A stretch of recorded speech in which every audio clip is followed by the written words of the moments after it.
Julian chilies? If her claims are true, perhaps she too possesses a unique constitution of some... I don't see how it could have anything to do with her. Unless... No. I sense no trace of the demonic in her.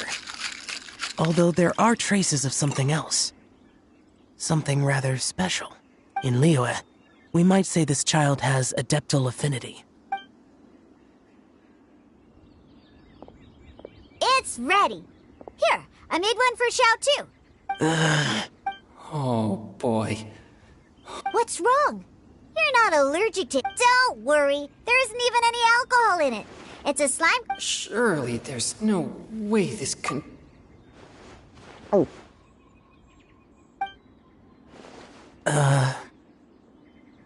Xiao downed it in a single gulp. Oh, great. If the... Oh! Changyan drank his too! This drink is... delicious! It does have a touch of Julian chili, but it isn't at all overpowering. It's completely different from Xiangling's cooking or those drinks Xingqiu makes to mess with me.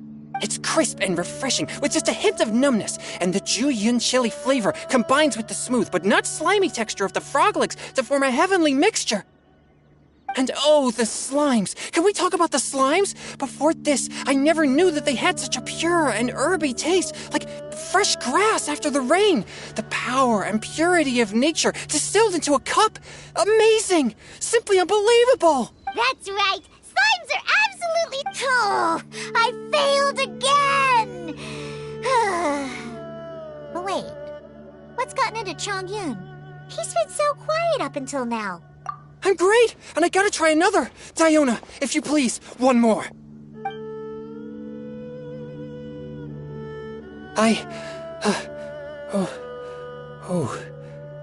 Okay. I think I've calmed down a bit. I'm sorry. I can't believe I let you all see me like that. It's fine. My fault for not checking your spice tolerance first. Oh, looks like this pure yang spirit isn't such a great thing to have after all. Actually, before I drank it, I very much doubted what you said about your drinks. Who'd have thought it? Diona and Chongyun are actually kinda similar. Xiao? Let's... Look over there. You mean the leaf? Something's written on it. What? You can see that from over here? Oh yeah! Alright, I'll get...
Ah.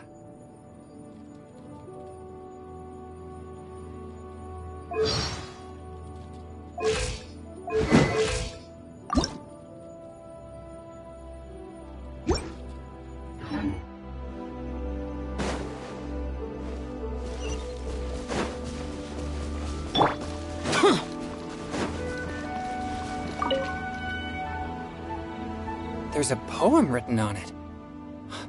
The Conqueror of... The Paimon!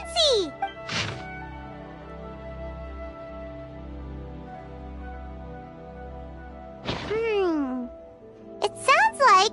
Although the following lines suggest that they didn't end... Why write a poem on a fallen leaf? The flowing waters are ruthless. It makes no sense to me. That's true. I've heard Xingqiu say something similar before. When there's things that you're unable to say, or just never had the chance to say before it was... Is it kind of like wishing at a fountain? I used to do that sometimes when I was little. So, that means that our mystery poet was probably hoping that someone would read it, right? You think? Then, should we write a poem in reply? But we don't know who wrote it. How can we reply? Why not go upstream? Upstream? The ink looks fresh. It can't have been This withered leaf floated down with the current. Cool! Aw, this is... But how do we make sure that they'll receive it? We can write extra copies and drop the leaves in different places. As they say, where there's a will, there's a way. Surely at least one of our leaves will find a path. Either way, it's our only option.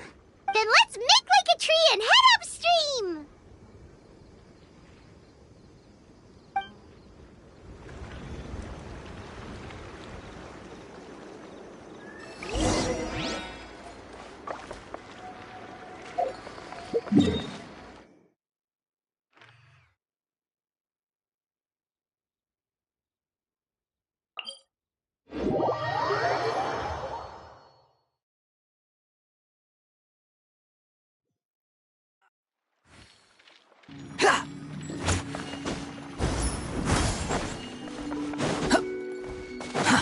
Too slow.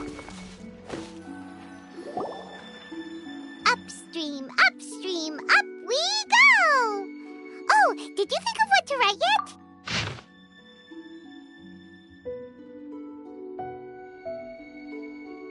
Ooh, great! Now give it here, and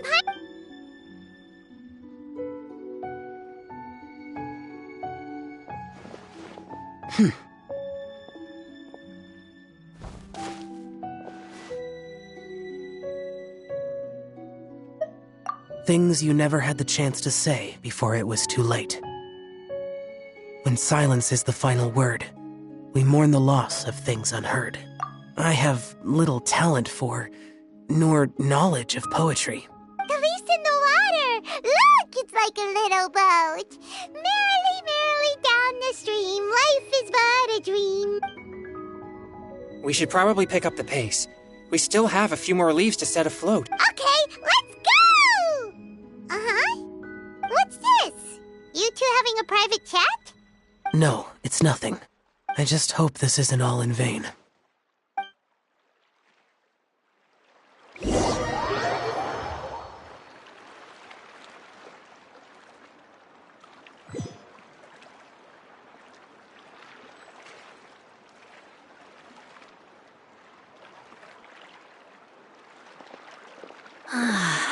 The scenery here is quite beautiful. Should we set up camp? Oh, please wait a moment. I'll pitch the tent. It's an inspiration walk. There's no need for all that. Okay. Well, I'll conduct reconnaissance nearby to ensure this area is safe and see if I can't scavenge any firewood or food while I'm at it. Wait, reconnaissance? It means survey the environment and plan our route forward. It's the foundation of all operations while out in the wild. Are all inspiration walks in Mondstadt this complicated? They're acting like this is completely normal. Am I the weirdo here? In that case, I'll conduct reconnaissance with Mika. Huh? Crumbs. Now I have to try and make small talk. Very well. Then leave the camp to me.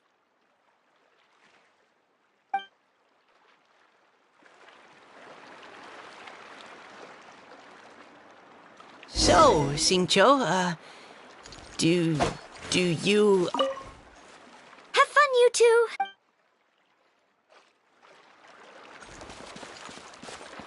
I do. I always get bored when I'm cooped up at home, so I head out for a stroll. Life gets busy. You have to steal a moment of leisure when you can. Cool. Oh, over there, firewood.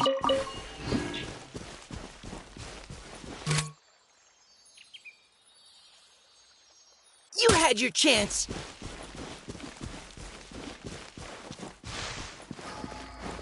Yeah, yeah, yeah.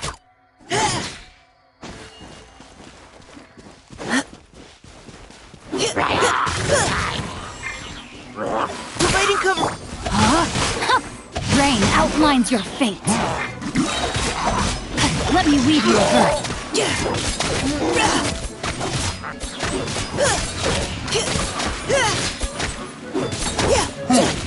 Final warning.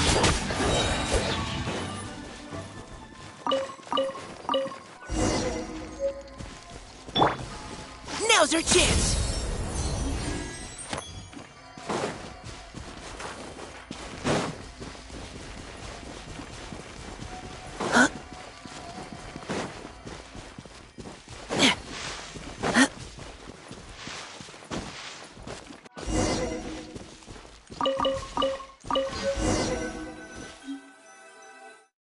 With this wood and the food I brought along, we can definitely put together a decent lunch. You've got quite a knack at wilderness survival. Thanks.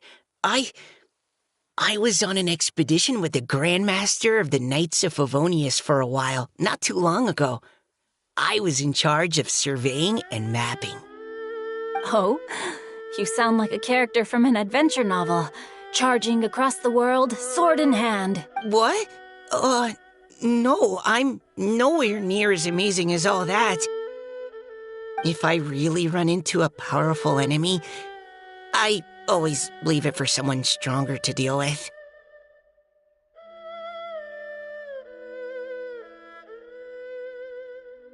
You're too modest, Mika. A hero is as long as a righteous... That all sounded pretty profound. Hello? Are you okay? Oh,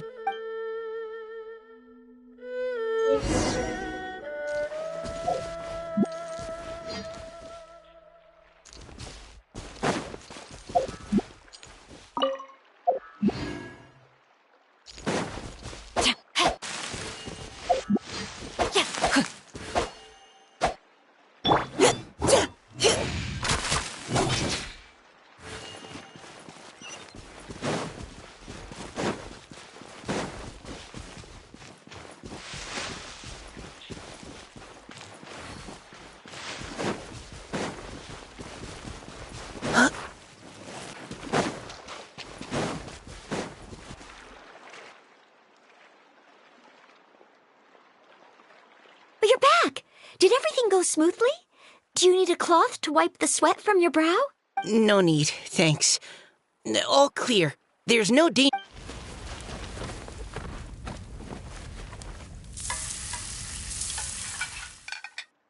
Noelle, your cooking is amazing. Every single dish is so tasty. Truly astounding. I never imagined it was possible to enjoy such a satisfying meal in the great outdoors. Really? Then what do you usually eat when you're out on an inspiration walk? Oh, well, since I usually sneak out from home, I just grab some dried snacks to take with me. Add in whatever fruit I pick along the way, and that's my lunch. By sneaking out, you mean running away? That's right. Or sometimes I'll tell a cover story like, I'm going out to take care of business. But if you get caught, won't you get disciplined? So just don't get caught. Huh. Anyway, did anything interesting come up while you were out scouting? Well, Xingqiu and I talked about what it means to be a hero. Now that I think about it, by Xingqiu's definition, you should be considered a hero too, Noelle. Huh? Me? You're always happy to help everyone in the Knights of Favonius. Not only that, but whenever we're out training, you help out the citizens of Mondstadt. Oh, remember that time when a giant boulder was blocking the road? You cut it in two with a single blow. Oh? Sounds like she has both a heroic spirit and incredible martial prowess. Don't. Oh, please don't praise me like that. We should talk about what we came here to do. Finding inspiration. Miss Hu Tao said something about pocketing our poetic thoughts. But so far, all we've done is gather some firewood and cook lunch. I have no idea what to write. You can write about anything. Looking at Cor Lapis, one can't help but wonder if one's own heart is as bright and clear as jade. Observing silk, so bright and beautiful, one pauses to consider whether it ever feels the sadness and sorrow that humans do. So we have to connect our internal world with the external one? Exactly. But that's just one of many possible methods. Perhaps you might gaze out at the bridge in the distance and see a woman leaning on the railing, looking as if her heart is laden by sorrows that even the rushing waters... Huh? Wait! I saw her at the gala yesterday. She wrote one of the riddles we answered. Why don't we go say hi?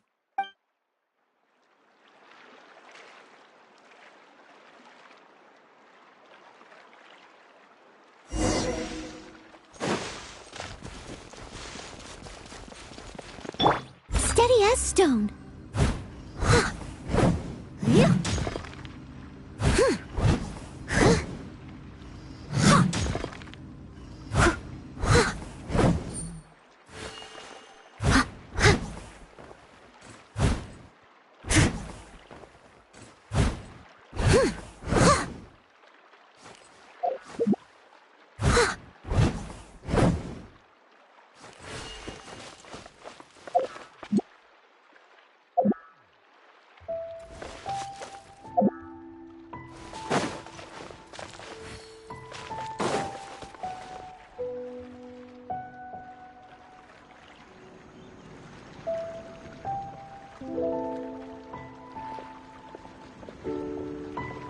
Hello, ma'am. How fortuitous it is that we meet again. Hello. Are you here on your inspiration walk too? Yes. Allow me to introduce ourselves. Thank you for accepting our answer to your riddle yesterday. Oh, don't mention it. It's all in good fun. I'm Kelly Rowe. So, Miss Kelly Roy, are you from Fontaine? That's right. I was traveling in the area and just happened to see there was a poetry event being held at Stone Gate. Your riddle yesterday made quite an impression on me. It was I haven't, actually. I've just picked up a few things here and there from chatting with people throughout my travels. Amazing. So you're a natural... We noticed you standing on the bridge from quite some distance away. Are you drawing poetic inspiration from the flowing current beneath your feet? I haven't finished my poem yet. The water here was just so peaceful and calming. I stopped for a moment and lost myself in admiring it. Well, since we're all here, why not head back with us to the venue for tonight's festivities? It's getting late after... Huh? Are you sure? We can walk and talk. Perhaps the mingling of ideas will give rise to new inspiration. I'd personally like to hear Miss Callie Rowe's couplet. I'm sure I can learn something. Well, if you're all in agreement, I've got no reason not to join.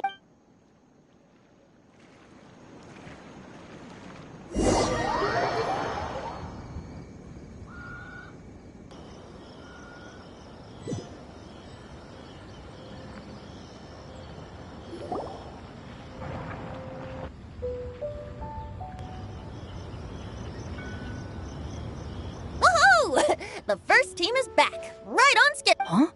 The others have yet... Come on! Let's hurry! Just how far did you all go? Everyone catch your breath. Come on, deep breaths. 1. We made it! Oh, Paimon's exhausted. Paimon gets tired if she has to fly too fast. Oh, not to mention dropping all those leaves. Paimon's hands are cramping up. Sounds like someone needs to exercise more. Huh? You guys picked up a new teammate while you were out? Indeed. This is Kelly Rowe. I believe you'll... Hi, everyone. Hello. But you're not the only one. Wait. Xiao? Where'd he go? Xiao, come. Now that we've all regrouped, let's... Scratch that. Looks like we're still waiting on my co-host. They say roosters crow at first light, and finches go to bed at night. But Director Hootal's always on the ball. Anytime, anywhere, she'll answer your call. Are the theatrics really necessary? We're already on day 2 of the festival. The opening ceremony is over. But my dear, dear Paimon, it seems you are not yet aware. That was not... Director Who's manner is as exuberant as ever. It always makes quite an impression. Oh boy! Now this is a surprise. Mr. Zhongli, I hope you are well. Xingqiu, what can you tell me about Mr. Zhongli? Yes, he's held in very high regard in Liyue Harbor. Allow me to introduce you all to Zhongli. His expertise is limitless, stretching from the celestial orbs to the terrestrial ores, spanning modern and ancient. He may be my subordinate, but he is certainly a qualified poetry expert. And so, we have invited... The director exaggerates. I am but vaguely acquainted with a few lines of classical poetry. Should you consider me to be remiss in my appraisal of your own compositions, please... Yeah, enough with the modesty already. If I didn't know better, I'd say you seemed nervous. Just... Please rest assured that I shall rise to the occasion, Director. Let me do a quick count. 1, 2, 3, 4. Great! Equal numbers on both sides. Huh? Are you counting me too? Okay, fine. But consider this a favor. With our Fontaine friend present, perhaps we should rename this event to the Three Nations Congen... Also, I'm just noticing that Paimon should only count as a half teammate at most. That kind of puts Team Traveler at a bit of a disadvantage. Well, how about this? I'll join in as well. Naturally, the more the merrier. Being the host... Then, it's settled. Everyone else in the audience, feel free to join in too. What about me? Shall I keep track of this? No need for that. The teams are just a formality. We're all friends here, and this isn't intended to be competitive. But what do you think, Judge Zhongli? I concur, Director. Moreover, since this is a congenial poetry gala, should we not begin with That's a relief. I was so... Couldn't have asked for a better judge. Zhongli said everything I was supposed to say, only far more eloquently. So, without... No problem. Friends old and new, put on your thinking caps and take a deep breath of fresh air. The second stage of our poetry gala will now commence. Matching couplets. Perhaps I could break the ice with a humble contribution to inspire others to... Please listen to the first line in the couplet. Lounging in luxury inside a Shinue kiosk booth, delighting in countless contemporary tastes. What? He managed to think of one already? Oh, he seems like a real expert at this. Shinue Kiosk. Should that be paired with Lily Pavilion? Or... Shinue Kiosk.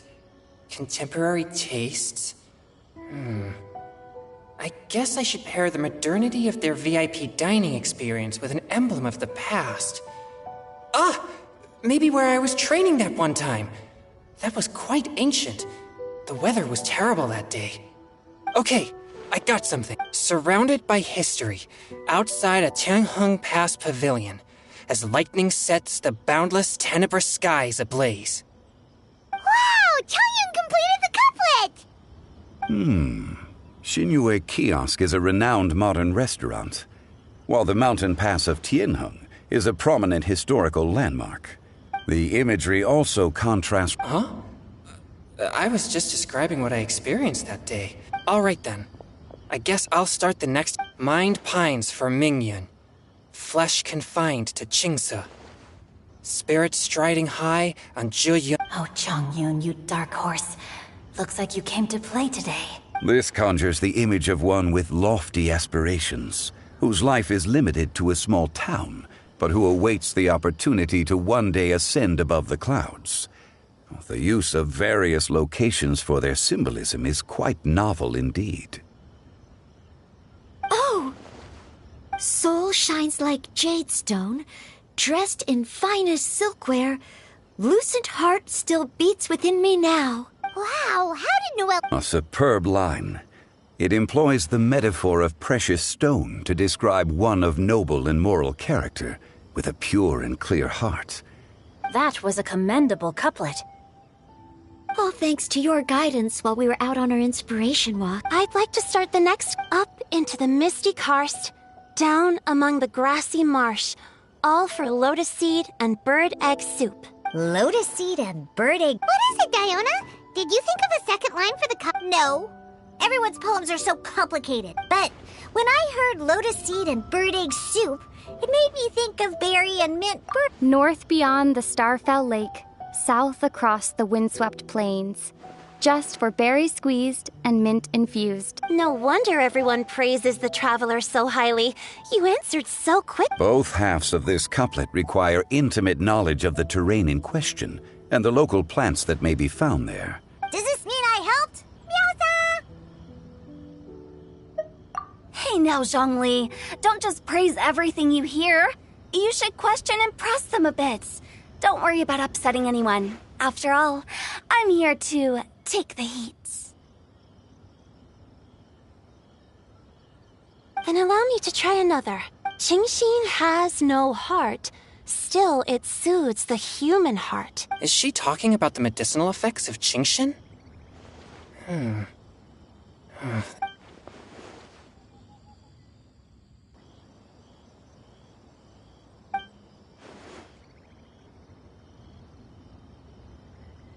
Sweet dream is no dream, yet it nurtures people's dreams. Sweet dream. Since the suitability of the match has been queried, I shall act according to the director's wishes and ask you, what is the link? Oh, you mean eating a delicious dessert before bed will make you sleep well, right? You're amazing!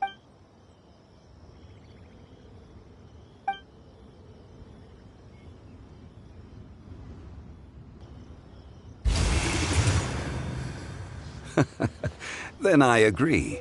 The two halves of the couplet match. Points for me, points for thee. This judge gives out points for free. But if you ask me, everyone's being a little too conventional so far. Let's push the envelope a little. Go nuts! Oh? In that case, why don't you finish this one for round moon in the heavens, full moon at night. Celebrate with circle of friends. Oh, square meals in the basement. Big bowls of rice. Decorate with cuboids of meat. Huh? What the? Ah, we have ourselves a pedant's couplet. The two halves have no thematic connection, yet each word has its perfect parallel, meaning the two halves do form a cohesive whole. The Blah, blah, blah, blah, blah, blah, blah. So verbose. Zhongli, just tell me if I got a point or not. Of course you did. I presumed it went without saying.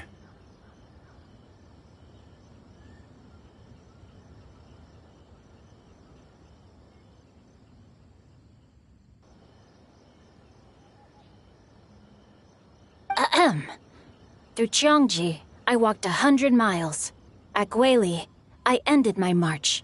In Dihua, the silver grass grows in two styles, but horsetails don't trot out the marsh.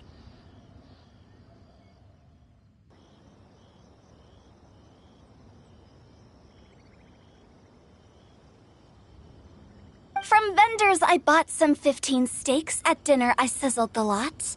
At pressure, the tenderloin cooks in 2 ticks, but 15 won't fit in the pot. Huh? So that's a pedant's couplet. I thought of one. Wolf hooks can't hook Baron Bunny. Aw, that's a cute cup. Sweet flowers can't outsweet Sister Barb. Huh? Now, that's the passion we like to see. Although, unfortunately, your response was technically one word too long.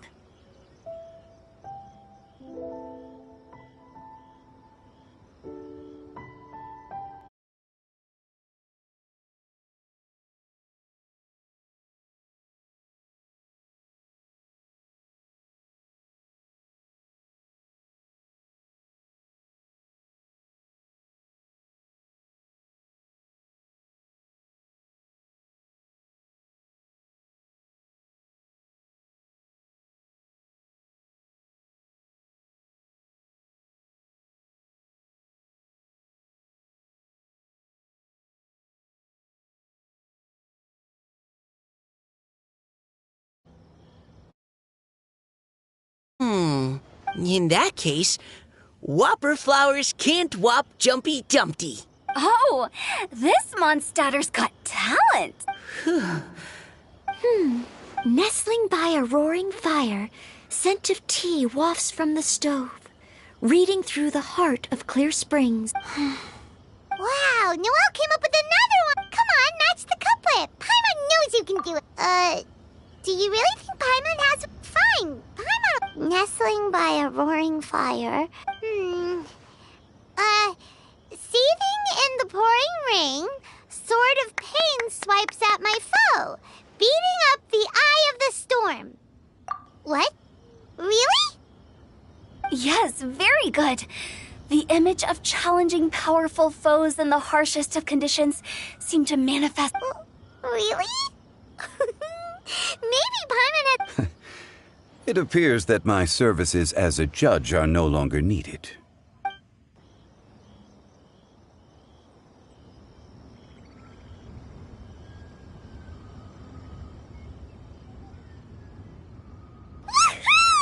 Paimon's so happy! Paimon managed to match a bunch of couplets at the end. You did hear them all, right? I really enjoyed myself too. Oh, I never knew Liyue's couplet poetry was so much fun.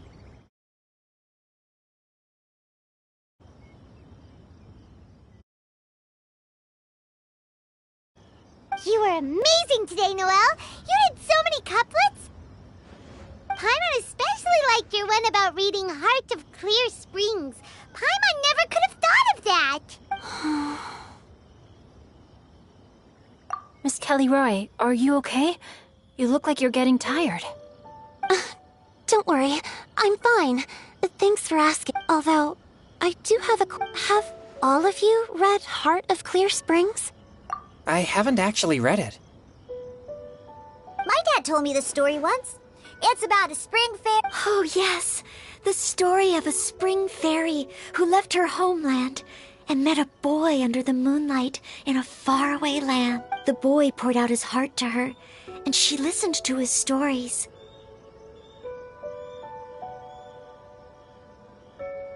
Over time, the boy grew up and began to develop feelings for the spring fairy.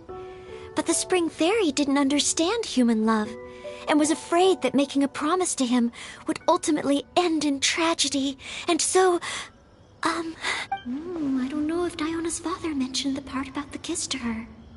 In the end, the spring fairy left the boy and was never heard from again.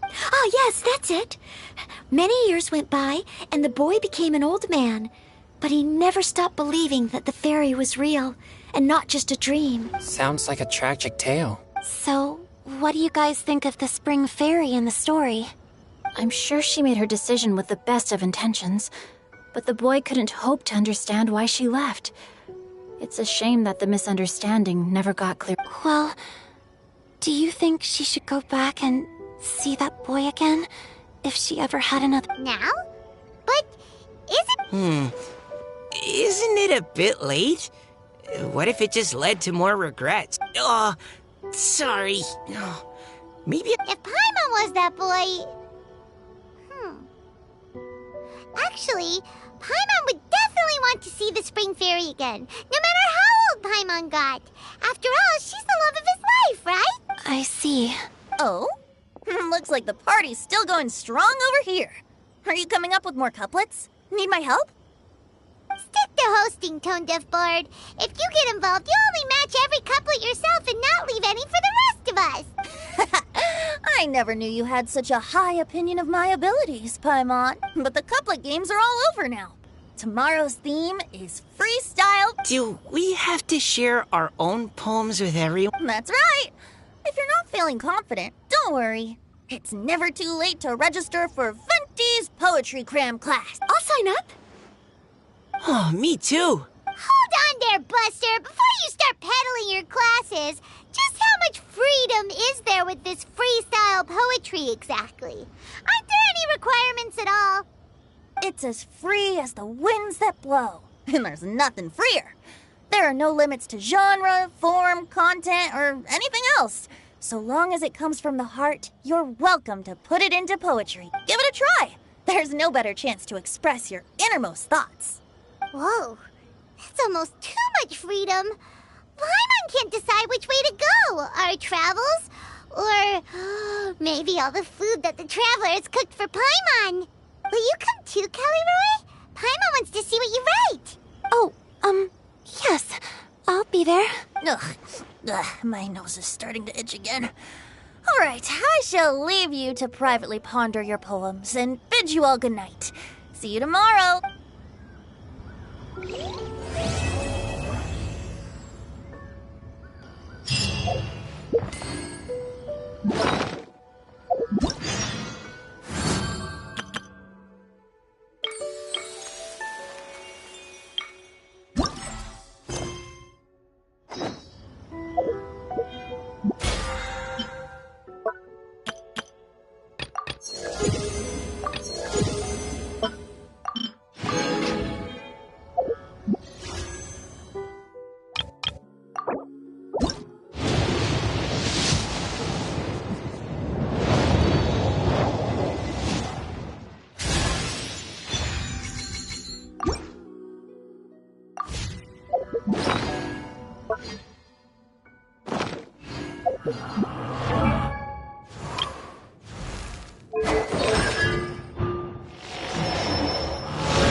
Huh?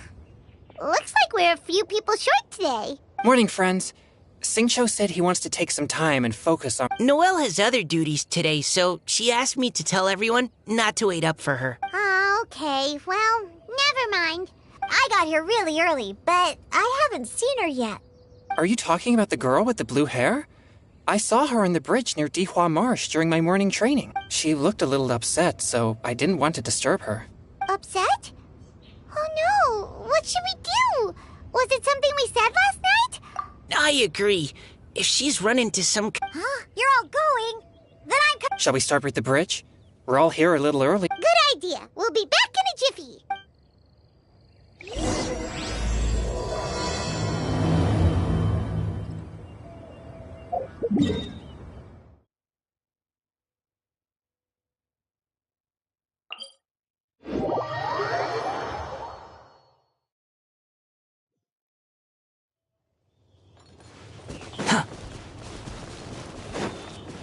Quit following me.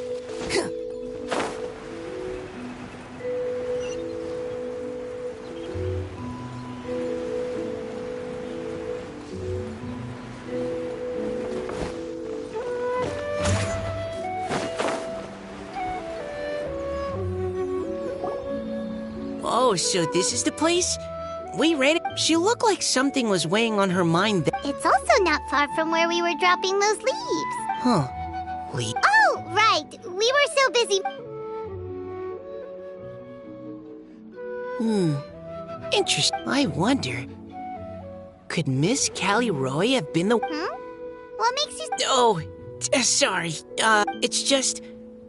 That poem on the leaf kinda gave me the same feeling as when I saw her... Now that you mention it, this is upstream from where we found the poem. Huh? Hey, look! Over there! Another leaf! Wow, you're right! And this one has writing on it after that leaf!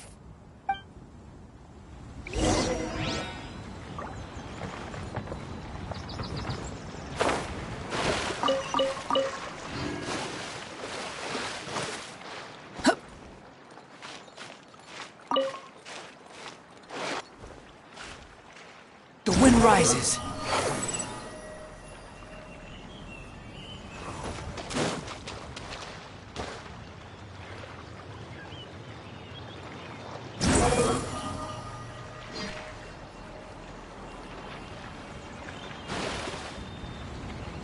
Why does it have to float so quick?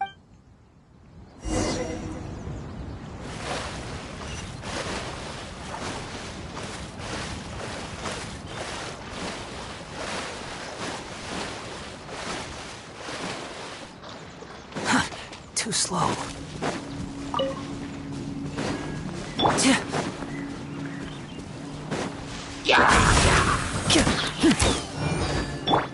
Behold!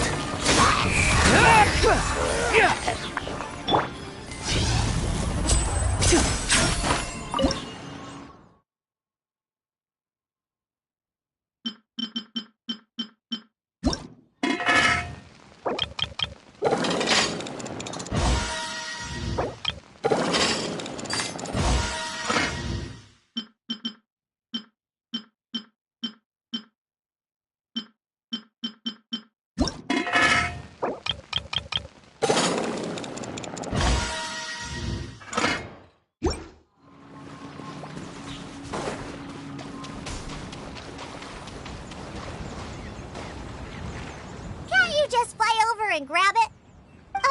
But Paimon can't swim.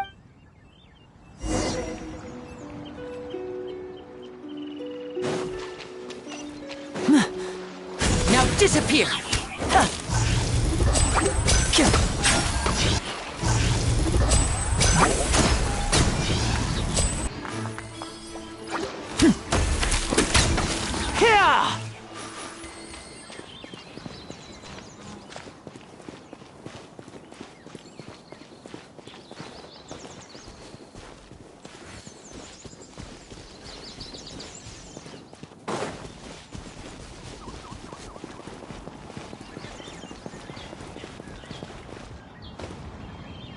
It stopped.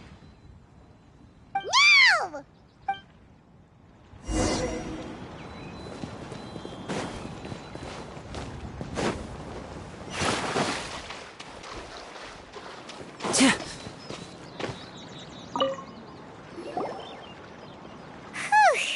We finally caught it. Are the words still legible? Or have they... Looks like the ink's intact. Let Paimon take a look at what it's...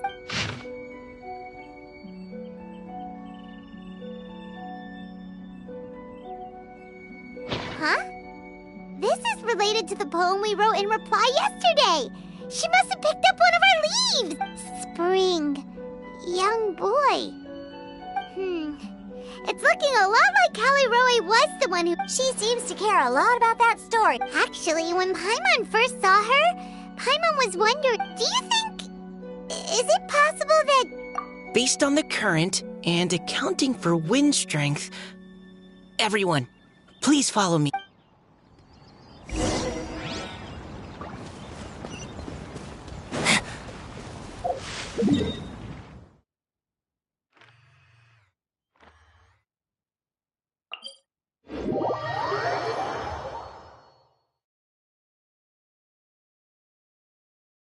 This should be far enough upstream. Let's split up and search the area. Callie Roe! Callie Roe!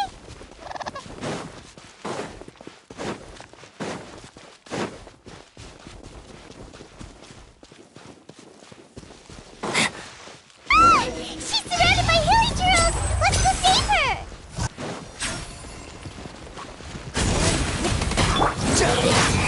That's far enough.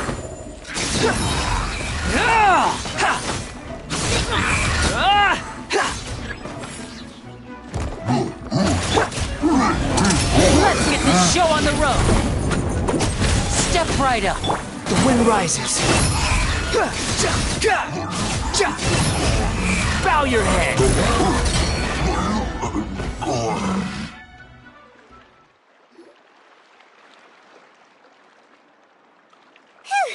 Callie Roe, are you okay? What's that? It's a huge water drop! This is exactly what I saw the other day. Huh? Why are you all looking at me like that? Oh no, my body, is it? That voice is definitely Callie. How did this happen? Please wait a moment. Oh no, did I use up too much energy? How did you... What's going on here? No, I'm so sorry for deceiving you all for so long. Actually, I'm an Oceanid who flowed here from Fontaine long ago. What's an Oceanid? Ah, the Grandmaster has mentioned them before. The Oceanids were the familiars of the former Hydro Archon. They all fled Fontaine after the Archon died and settled across the world. That's correct. Though, to tell you the truth, I can't even completely recall how I found myself here. I have a vague impression of my ancestral home, but I can't recall clearly anything I saw on my journey. All I know is that by the time I arrived in Mondstadt, I had lost most of my power and couldn't even sustain a physical form. Eventually, I settled in a place called Springvale, where I slowly began to regain my power. Springvale is a serene and beautiful place. The water that flows through there is clear and pure, just like the hearts of the people. So you're the Spring Fairy of Springvale? Yes, Diona, and I remember you too, you know. When you were little, you often came to the spring at night to speak with me. Really? You're not messing with me, are ya? I always thought that was just a local legend. Your favorite little pillow, the fish one? Its name is Bubbles. Yep! All those childhood memories. So they weren't just a dream. So, if this is true, then all those things written on the leaves... I see. So you were the ones who... Well, you are correct. The Spring Fairy and Heart of Clear Springs is me. No wonder you were asking us so many questions. So, the boy... Is Finch. I always loved listening to people's dreams. And still do, to this day. Whether they're beautiful, sad, or filled with... One night, a little boy came to the spring. The tears that fell from his face were more fragile than a moonbeam and purer than the morning dew. I like humans and wanted to understand them better.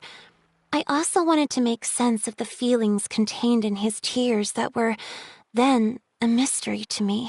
Yes, we often met under the stars, sharing our stories with one another. Sometimes, we'd stay up all night and see who would hear the first bird chirping from the boughs, or the first cicada of summer. Aw, that sounds lovely. But one day, just like the book says, I saw an emotion in Finch's eyes that I couldn't reciprocate. I felt out of my depth, in uncharted waters. But I knew all too well that we Lockfolk face a very different fate from that of humans. Whatever was happening, I didn't want it to lead to Finch writing a chapter of his life that he would later come to regret.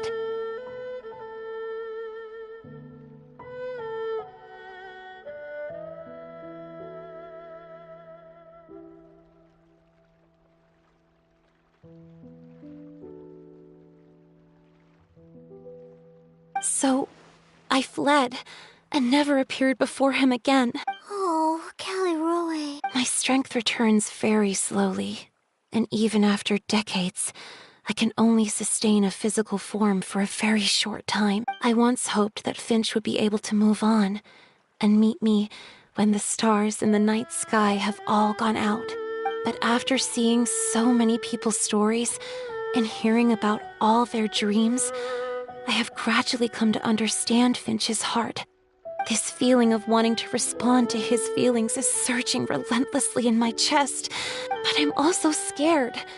Scared that if I go and see him now, I'll bring nothing but disappointment. And even more pain when it comes time to part. Oh. It really is a difficult choice. Please go see him. Huh?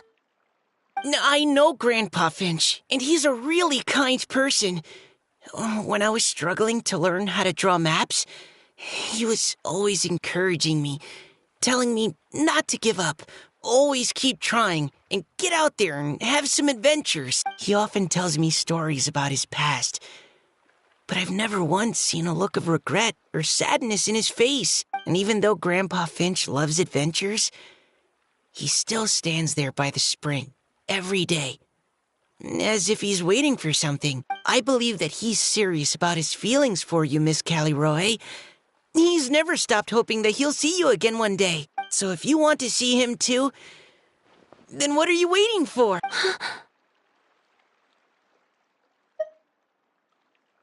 Huh? Oh, sorry.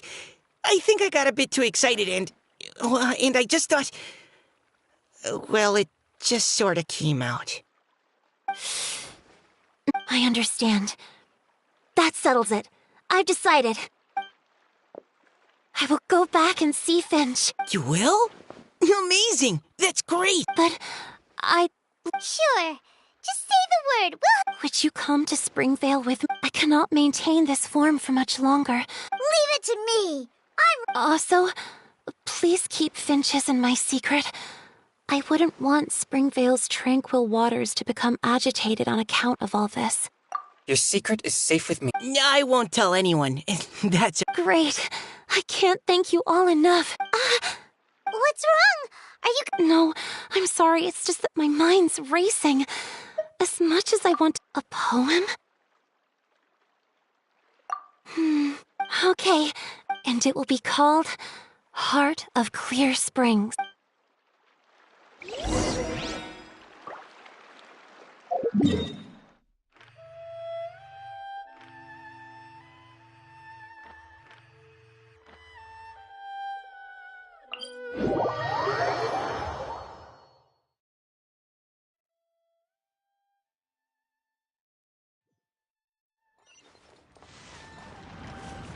Squall and Fury.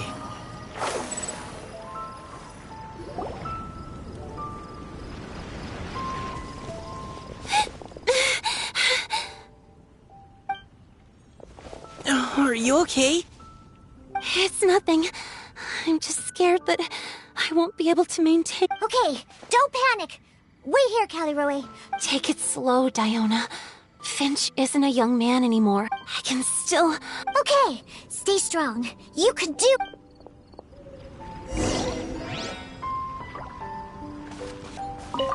How are you holding up? You can also lean on Paimon if you need. Thank you, all of you.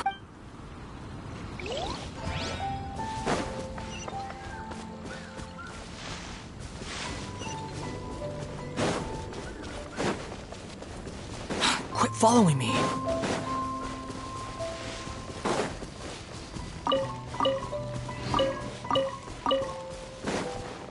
Behold!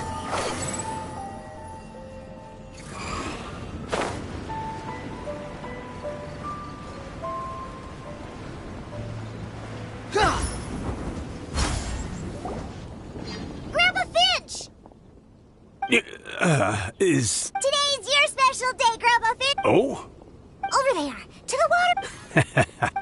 Just come with me already. This is extremely important. But I promised... Grandpa Finch! All right. Oh. That's more like it.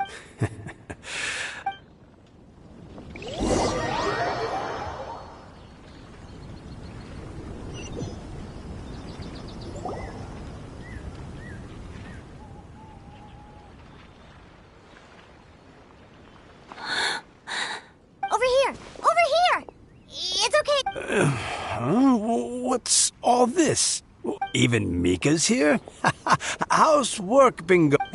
And... Greetings, Mr. Finch. Finch. That voice. Caliroe.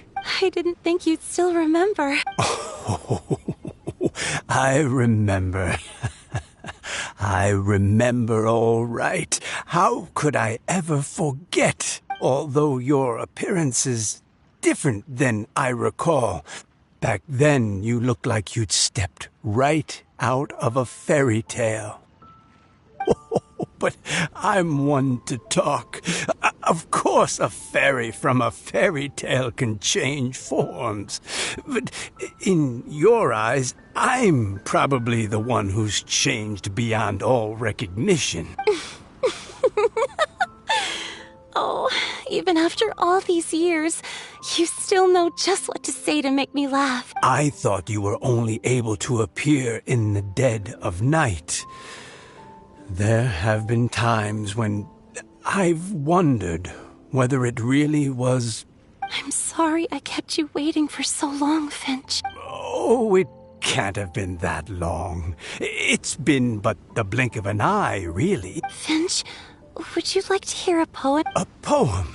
You write poetry now? In that case, let me read you a story of...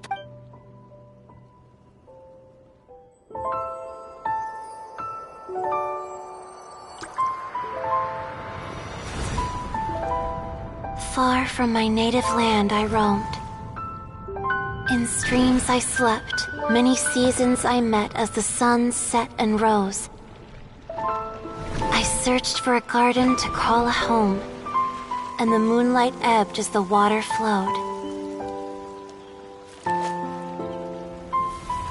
A soft breeze beckoned me unto a spring. Sleep, weary wanderer, your journey is over. May the dancing petals sweeten your slumber.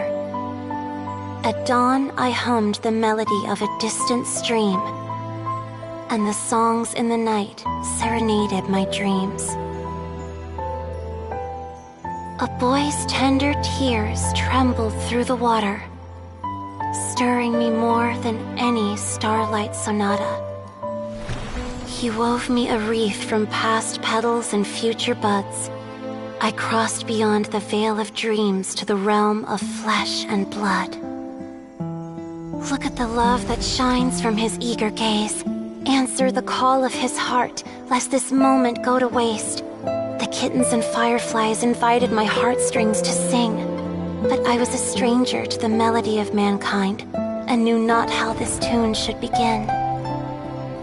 As the river of dreams trickled into the ocean blue, every time a crystal fly flapped its wings, older it seemed he grew.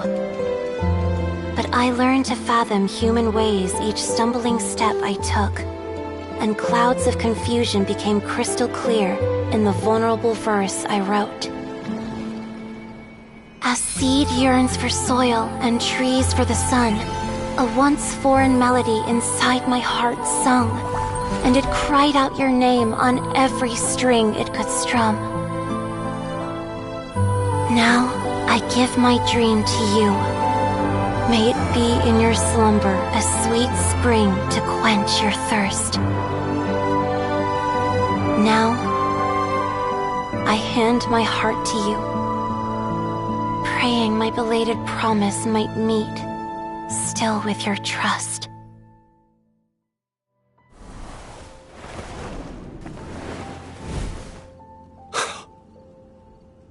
Yes. This is how I remember you from when we first met. All those years ago. Finch, It's okay. I understand. Your poem, it explains everything. Thank you, Finch. Please, take this. It's so beautiful. This is a droplet of water condensed from my own power. Finch, I don't have a physical form like humans, and I can't stay by your side. I don't know how long it'll be before I can change back into human form again. But as long as this droplet remains with you, our hearts will always be connected. No matter the distance between us, I will always be one with the spring. From this day onwards, if you call me, I will meet you in your dreams. Oh, it's so romantic! You've really learned a lot, haven't you? And you don't even mind that the kids are watching. Does it bother you? How could it possibly? This is the happiest moment of my life. I just worry that once I go to sleep, I won't ever want to wake up again. Huh? Don't say that. I'm only joking. It seems that you still have much to learn. Is that right? Grandpa Finch and Kelly Rowie look so happy. Oh, what a perfect moment. Diona, thank you for fetching Finch for me. I've never forgotten you either. I used to chat with you a lot. Wasn't it ever annoying? Of course not. You are one of the truest friends I have in the entire world. That's why I gave you your gift, so that a part of me could always be with you. Huh? Wait. So is Diona's ability to mix delicious drinks from disgusting ingredients a blessing from this? And if so, is it also... My physical form is about to disappear. Finch. Yes? I've never regretted meeting you, or deciding to talk to you that night. Not once. All these long years. Not for a single moment. It probably goes without saying, but neither have I. Although, it was different from in the stories. That fateful night, I never gave you that kiss. This gift that represents my promise and my love, I give it to you.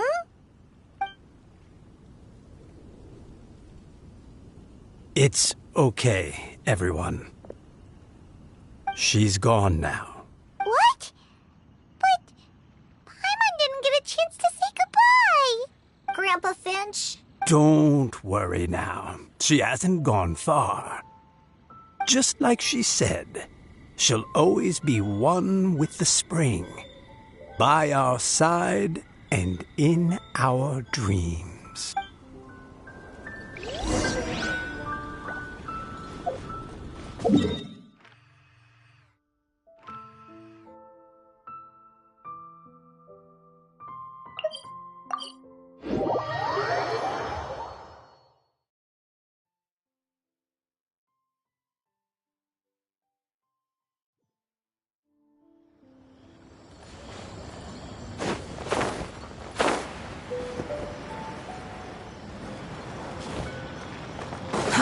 Too slow.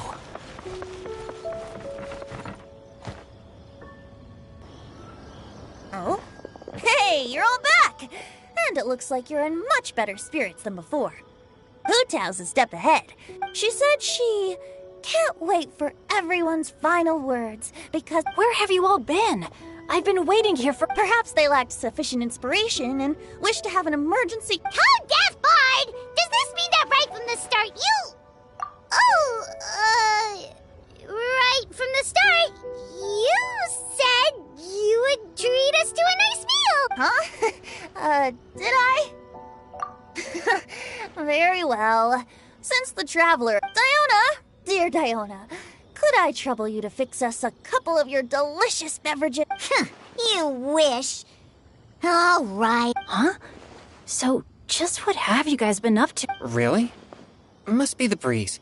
You're reading way too much. Yeah, that's right. We're just, So even Mika's in on it? Chongyun, how about you tell me what... I'm willing to bet that even your pure yang spirit... I appreciate the gesture, but no thanks. Not that. And I'm starting to think that maybe this pure yang spirit isn't such a bad thing after all. Huh? What the... What's gotten into you? Okay, that confirms it. I call shenanigans. Something big definitely went down here.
There's no need to exchange pleasant.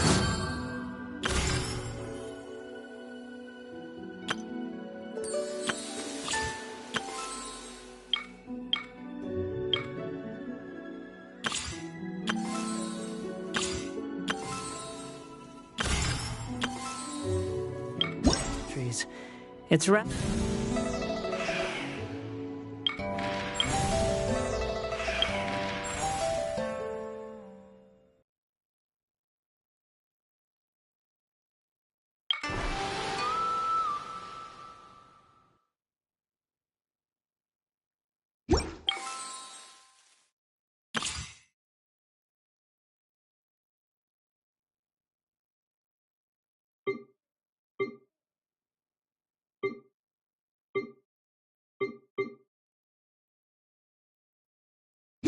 rather pathetic to force a conversation just to occupy.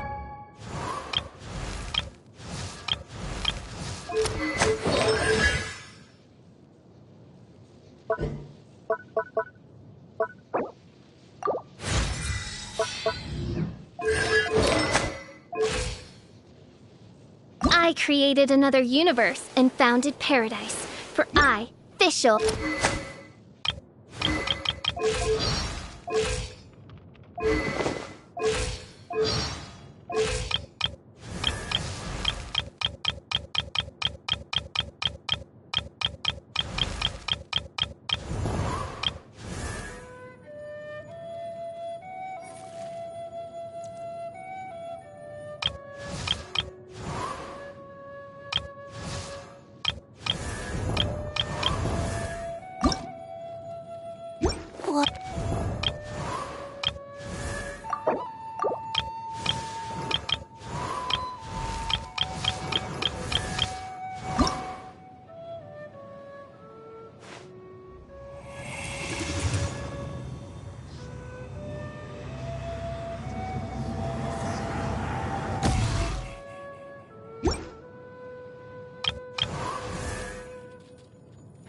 By silence.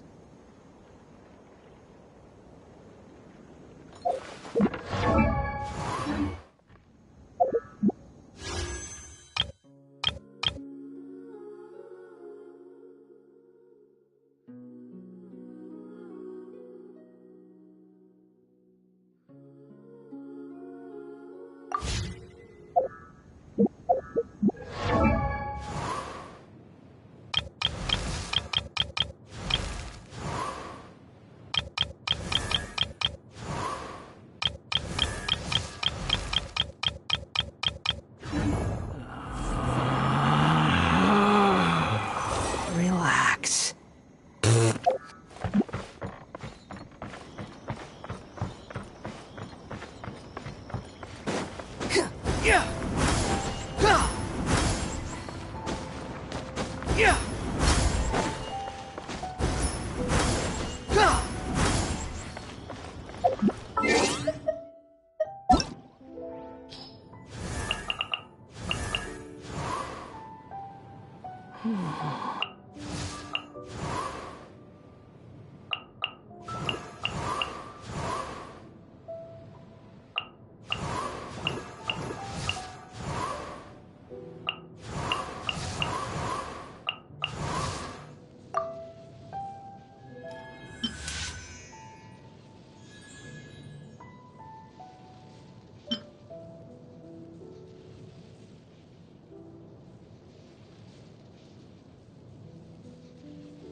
I created another universe and founded paradise. For I, Fischl, am the Prinzessin der Verirrt.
Wow! Where did that come from?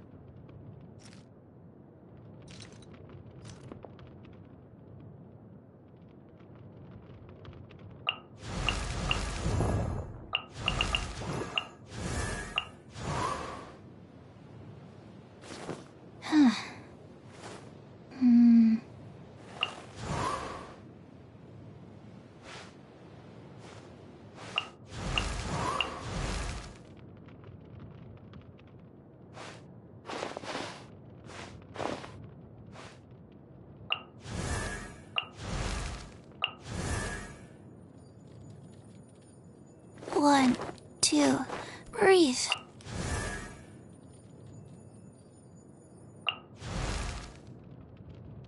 These bombs, so heavy.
These bombs, so heavy.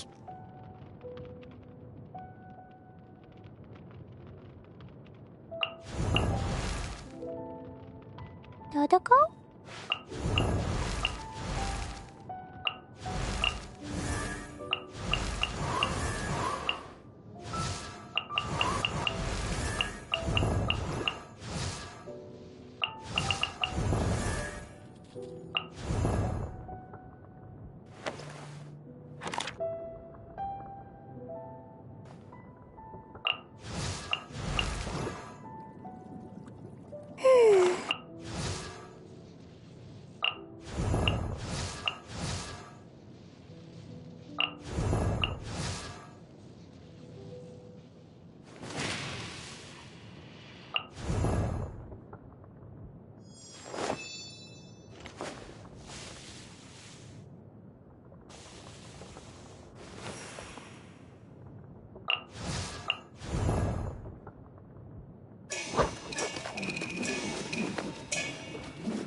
Benny's adventure.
Where's my key? Not again.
Osmanthus wine tastes the same as I remember.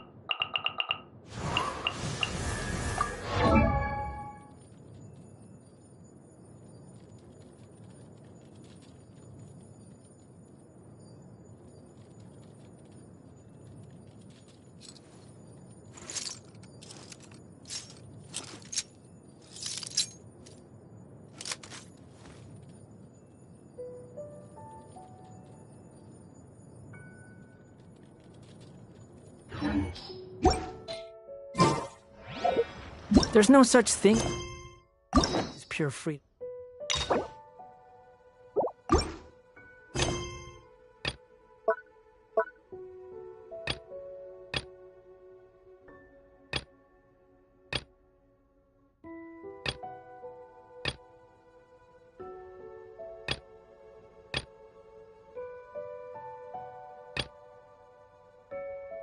In this world, even the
Wait, did I hear that right?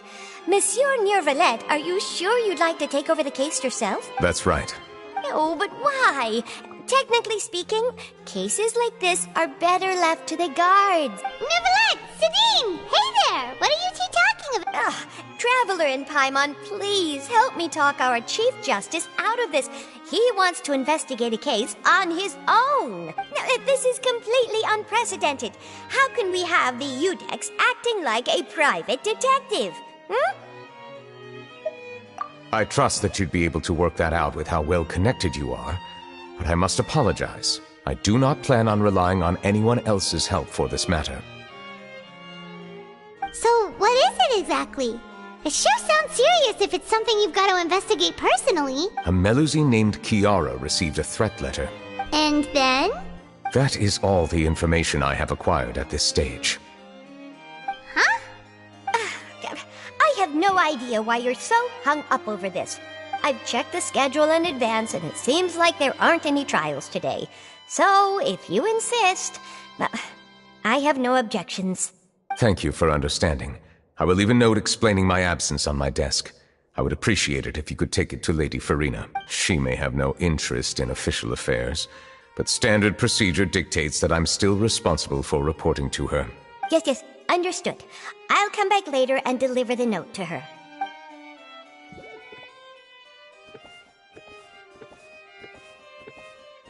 Judging from Sadine's reaction, it must be pretty rare for you to investigate stuff personally. What's so special about this case? I cannot tell you just yet, but it reminded me of certain past events.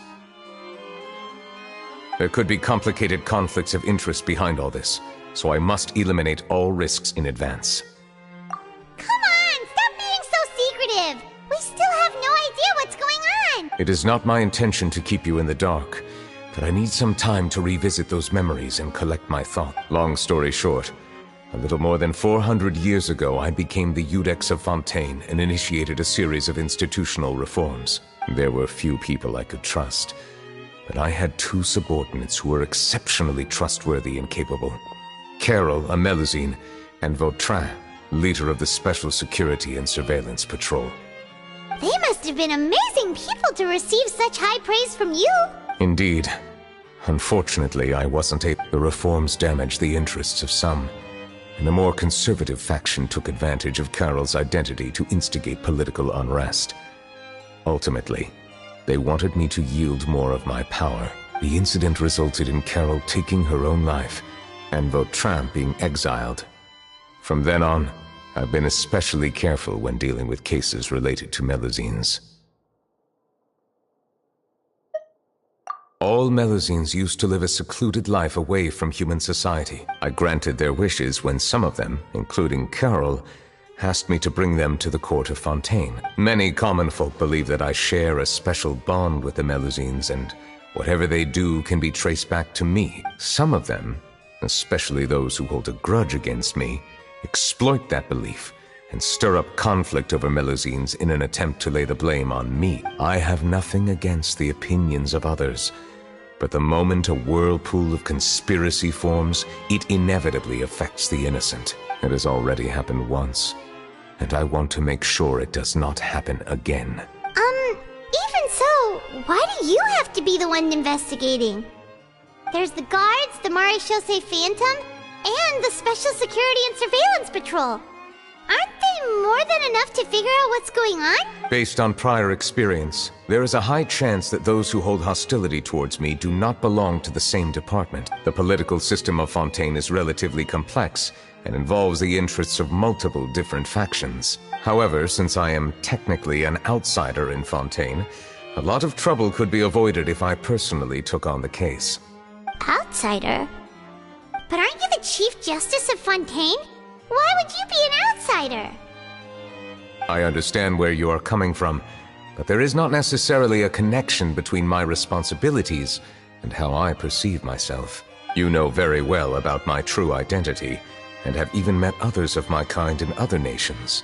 Even though I was born with a human form, there is a fundamental difference between dragons and humans. Taking on the role of Chief Justice does not make me a part of this community. In fact, the status I was granted has prevented me from forming deeper bonds with others. I have lived in Fontaine for a long time, but I do not belong here. That is why I call myself an outsider, a fish out of water. Yeah, we have nothing to do with all those organizations anyway. So how about we come with you on your investigation? Let's team up and round up all the bad guys lurking in the dark. That does not sound like a bad idea. I rarely investigate cases on my own, but with professionals like you around, I'm sure it will go a lot smoother. Oh, Paimon's starting to get a little embarrassed. Just leave it to us. I will write my note of absence right away. Let us depart together once I'm done. Let us go.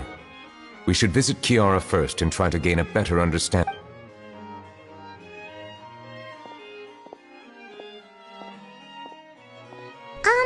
So Neuvillette feels like he doesn't truly belong here in Fontaine, but Paimon feels like he has a kinda skewed perspective on a lot of things. Anyway,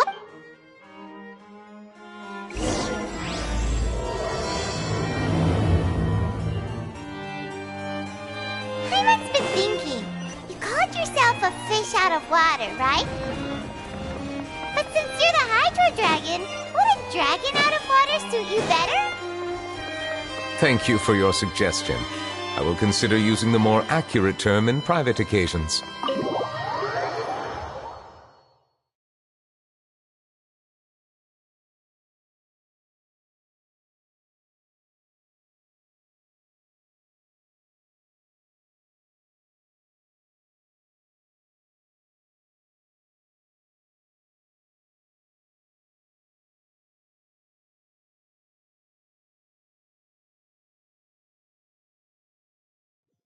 Please allow me to rephrase. Has a dragon out of water? Ugh. That sounds kind of weird. Let's stick with the previous version instead.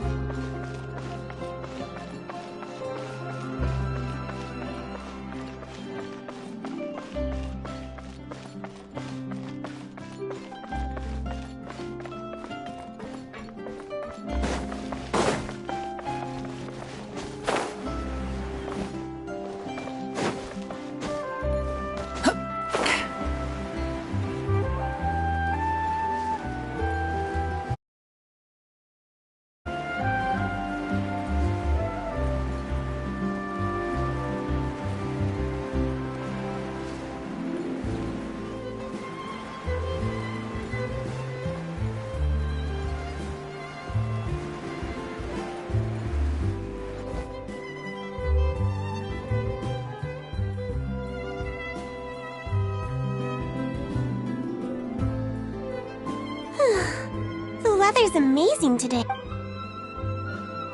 Kiara. Huh? Monsieur Neuvillette!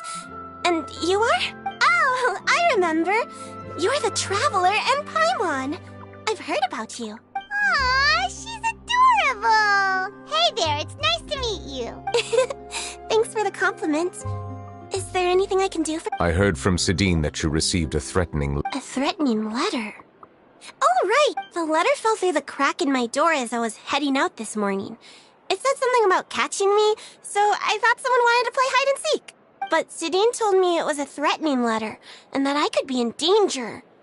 But that's not gonna happen with everyone looking after me, right? Have you run into any suspicious-looking people recently? Suspicious-looking people? What counts as suspicious? Ah! Did you think— Nope. I don't remember. Do you still have the letter with you? I want you to— Oh! Let's see. Found it! Now then. Get lost. If you don't leave the Maréchaussée Phantom, I will come and catch you in person. Don't say I didn't warn you. A simple threat. Neither the handwriting nor the content itself reveals anything about the writer's intentions. We can't rule out that possibility. Since you can't think of anyone suspicious, I will be heading back to the Palais. Kiara, you should come with us. It's safer if you stay. Sure! Wait, no. I still have a case to work on. But you are being watched right now. Going off on your own could be dangerous. And that's where we come in to help. We'll stay with Kiara and make sure she's safe. With us around, anyone scheming to hurt Kiara. Thank you, Traveler. Big Sis Paimon. Don't worry, your Big Sis Paimon is super strong. All right. Let us go our separate ways for now. Please— We'll take her to a lost place right away. See you around. So, Kiara, how old are you? Let me think. 1, 2, 10? I can't remember. But I remember coming to the Court of Fontaine with Carol and Neuvillette. That must have been a long time ago. Carol, didn't Nervala mention her just now? That was more than 400 years ago. Why would Paimon be a big sister to you? My memory isn't that good, but Carol told me I could address others based on how I feel about them. Paimon feels a lot more grown up than me, so you're a big sis. Huh, Paimon sees. Hey, Traveler, did you hear that?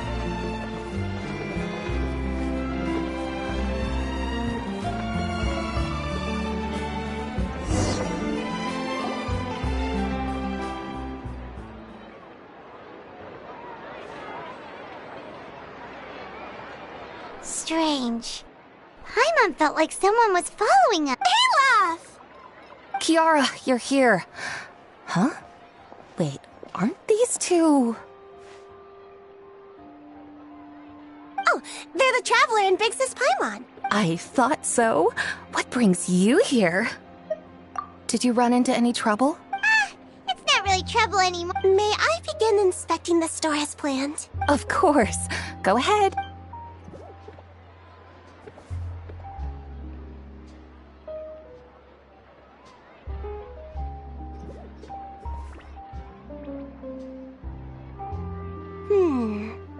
No hazards detected. You've cleared the inspection. Seems like the criminal from that case last month never set foot in here at all.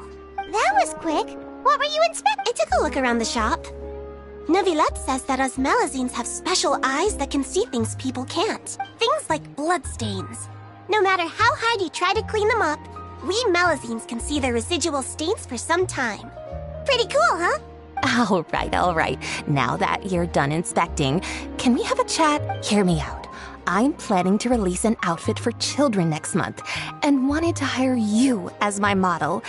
Is that okay with you? Of course! Is there anything I need to do? Please wait a moment while I take your measurements. Seems like they get along, huh? What are you looking at? Is there really someone watching us? Shh.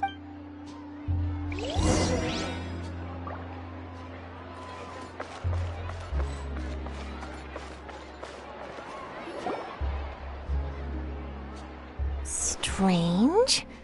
Why isn't he back yet? Gotcha! Ah! Charlotte, what are you doing here? Oh, wait, don't tell Paimon you're the one who sent Kiara that threatening letter. But you don't seem like the type to... Threat letter? What threat letter? This is starting to feel like an interrogation. Okay, I'll be straight with you. I don't know the slightest thing about that threat letter you mentioned. I only wanted to follow Monsieur Neuvillette and request an interview with him. You want to interview him? That's right. I'm not the only one, you know. Interviewing him is every journalist's dream. But it's not an easy task to accomplish. The Palais Mermonia rarely accepts appointment requests from us, and we never have the chance to interrupt when the court's in session. So imagine how surprised I was seeing him out on the streets today. It seemed like you were investigating something too. The perfect opportunity to whip up an exclusive. Of course, I'll make sure to turn in my manuscript to him for review. I have my principles, and I'd never publish an article without the consent of all parties involved. Yeah, we're doing a secret investigation that can't be made public knowledge. I see. Well, if you say so, I guess I'll put this matter aside for now. Oh, what a shame. Chances like this don't come by very often, you know. In exchange, could you tell me what the threat letter is about? All right, then. What? Someone's targeting a cute little Melazine? Shh, not so loud. It just so happens that I did an interview with Kiara. Last month, in fact. It was well received by our readers, so I was planning to continue the series. And now someone's coming after her. I'll ask my colleagues about it. Who knows? We might find something. And don't worry. But I gotta warn you, even if I keep my lips sealed, others will know eventually. Why? People care a great deal about Monsieur Neuvillette's each and every move. Some may have already realized that something was up. Besides, the case involves Melazines. Anyway, I'll get going now. Watch yourselves, all right? Well, that was a nice chat.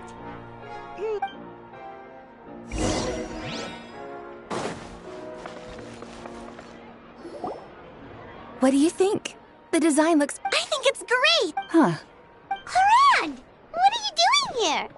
It seems that you just showed up out of nowhere! As I passed by the Palais Mermonia, I heard that Neuvillette was investigating. Technically speaking, he and I are under an employer-employee relationship. It didn't feel right to have my employer personally take on such trivial cases. I happened to have some time at the moment, and came to take a look. I sometimes have my clothes custom-made at this boutique, in any case, so we always have a lot to talk about. Ah, Neuvillette sure is lucky to have someone like you. Leave this to me. You should go meet up with Neuvillette. Okay then, we'll leave Kiara in your hands. Come on, let's go find Neuvillette.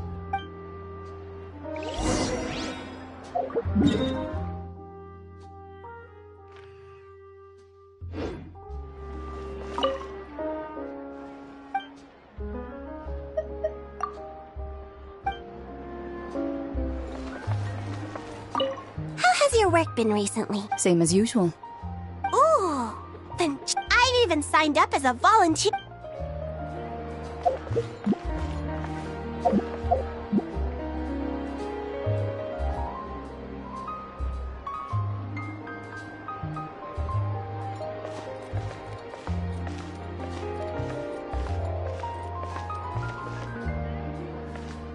Welcome to Chiaria Boutique. For tailoring services, please make a reservation in advance.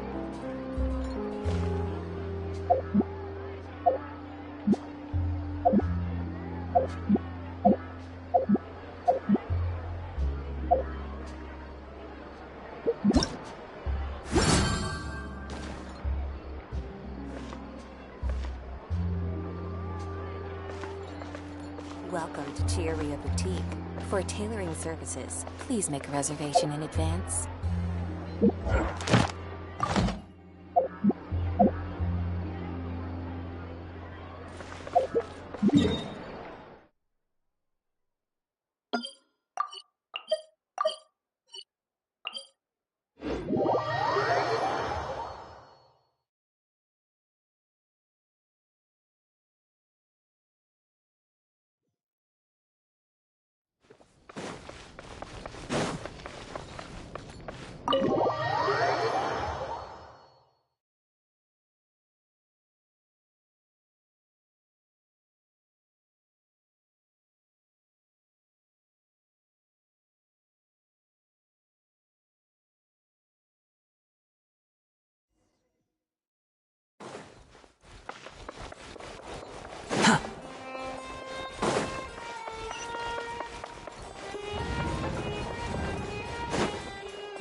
Oh, you're back.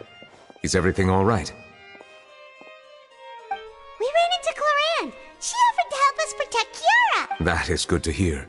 I trust her abilities. It looks like Kiara is in good hand. We thought so too. Well, did you find any leads? I've been looking over the case records, specifically inspection reports submitted by Kiara and major cases I've judged over the past decade. I've come up with two plans. On one hand, I could start with Kiara and track down the group behind all this step by step. On the other, I could also analyze the conflicting interests of these major cases and confirm my suspicions if there is indeed a mysterious group that bears a grudge against me. They both sound like pretty solid plans, but can you really finish browsing through all these documents? That's a lot of reading even for Paimon. Don't worry. I'm a fast reader when it comes to official documents. After all, I have several hundred years of reviewing under my belt.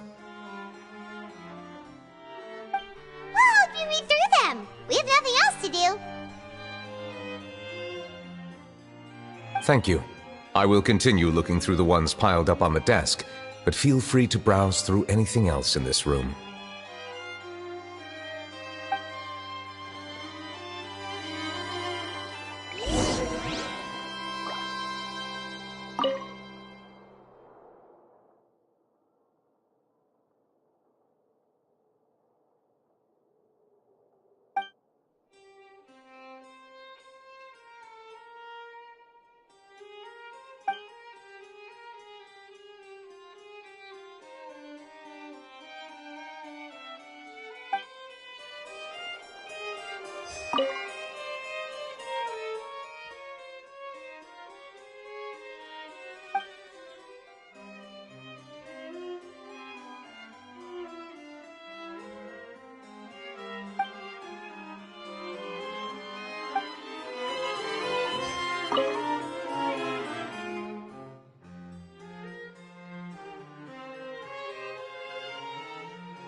Have you made any progress? We skipped through some of them, but there wasn't anything useful. Oh, there's so many documents like... I would love to answer that question, but the truth is I've never made a precise calculation myself. If memory serves me right, there should be at least 100,000 cases. The documents you see are just a small fraction of what's really there. Whoa, that's a lot. Looks like the work of a Chief Justice isn't easy at all. That might be how it seems from another's perspective, but trials and official duties are, to me, simply routine. There are many documents here. Take a break if you are tired. You read Paimon's mind. All right, let us take a break.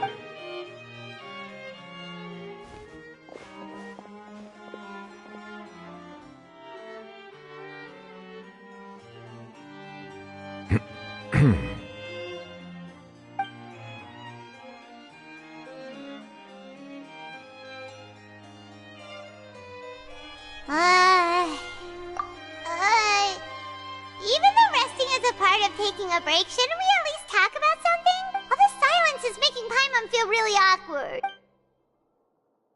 Please pardon my lack of consideration. People rarely come to the Palais Mermonia for matters outside of work. To be quite honest, I am not sure what we should do. Would you like to have some drinks, perhaps? You must be thirsty after all that work. Ooh, drinks! Thank you! Paimon wonders what Novelette likes to drink. Oh, maybe he's a fan of really fancy wines. He seems like the type of person who'd own an entire winery. You know, like Diluc.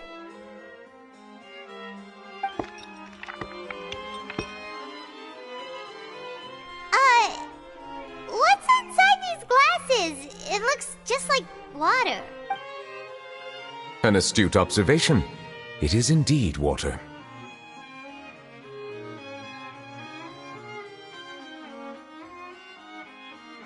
So it's just plain old water?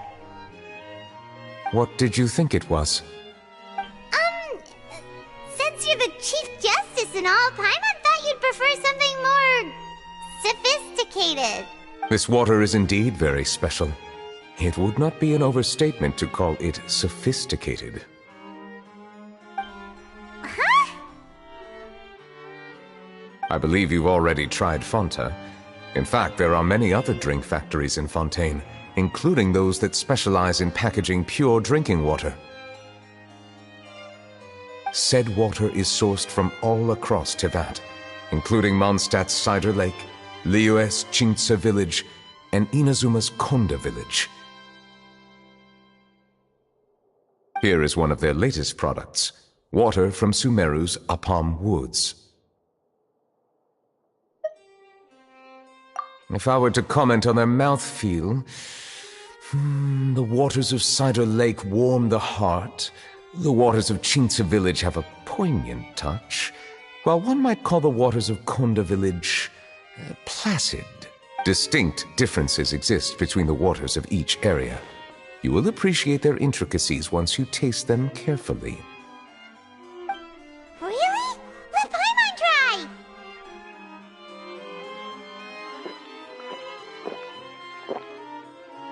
What do you think?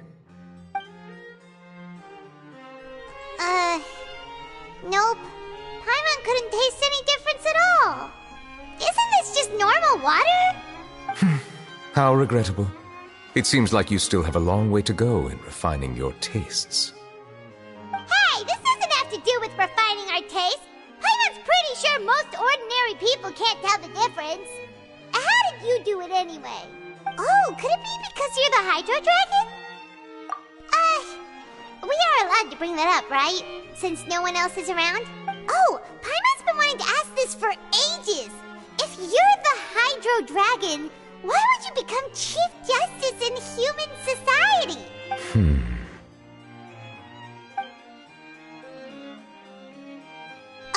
Sorry. Paimon was just curious. You don't have to answer. There's nothing to hide. I was simply organizing my thoughts. I accepted this position because I wanted to seek out answers to questions that have perplexed me. Questions? Are there really things you can't figure out? Many, in fact. But the one question that puzzles me the most concerns my own existence. In essence, I neither know why I was born in this form, nor do I understand where my long life should take me. I lost many memories from the moment I was born. The primordial sea, for example. I can only vaguely recall its connection to me, but I am unaware of what that connection is exactly. Perhaps the elemental dragons of other nations may have some form of an answer. However, they are scattered across all of Teyvat. Abruptly visiting could very well pose an unpredictable risk. True. Some of them have very unique personalities, too. I have been holding on to these unanswered questions for a long time. But there is one thing I've discovered along the way. My emotions easily resonate with those of others. Even I don't have the slightest idea what they mean. My guess would be that there are at least some similarities between humans and myself. By observing their behavior, perhaps I could one day understand the meaning of my existence. Have you made any progress then? Perhaps, but I find such progress difficult to describe. As an outsider, chances to engage in meaningful interactions with others are few and far between. That's why I'm quite thankful for this chat. Such opportunities are rare. Alas, time is limited. We should move on with our investigation. Are we gonna continue reading these documents? Paimon's getting dizzy already. I wasn't able to find any leads even after browsing through most of the documents. But while we were on the topic of water a moment ago, another idea came to me. Water? Do you mean... That's right. The Fountain of Lucine is where all of Fontaine's waters converge.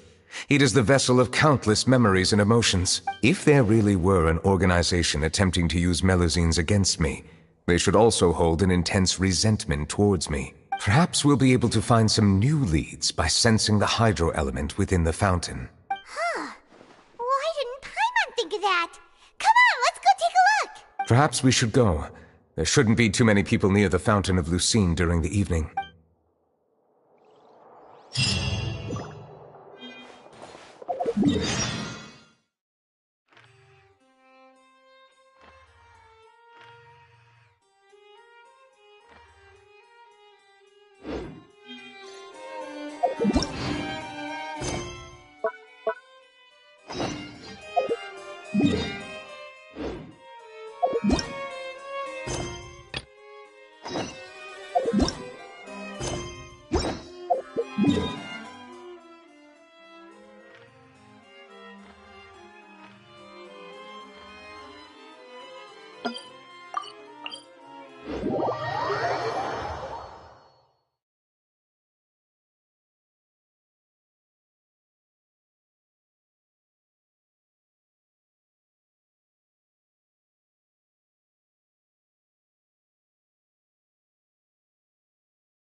Monsieur Neuvillette?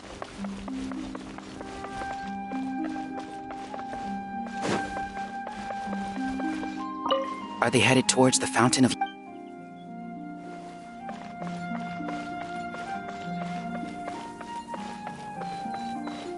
I probably shouldn't disturb them. I wonder what's going on.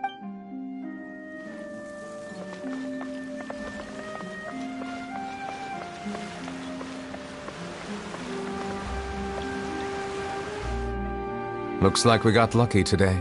There's hardly anyone around. What should we do next? Oh, Traveler, can you still hear the voices from the fountain?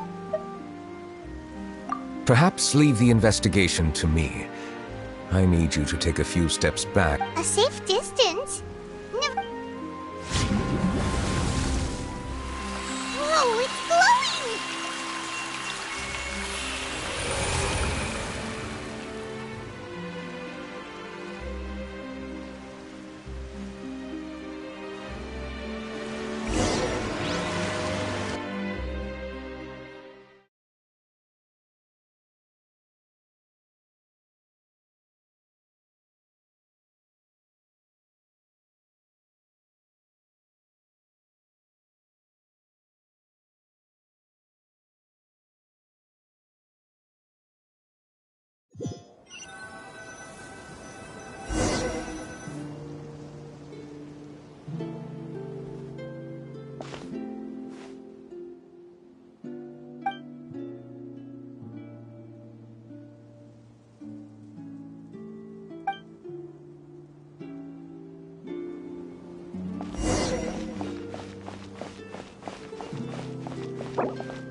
Thank you for bringing us here, Monsieur Neuvillette.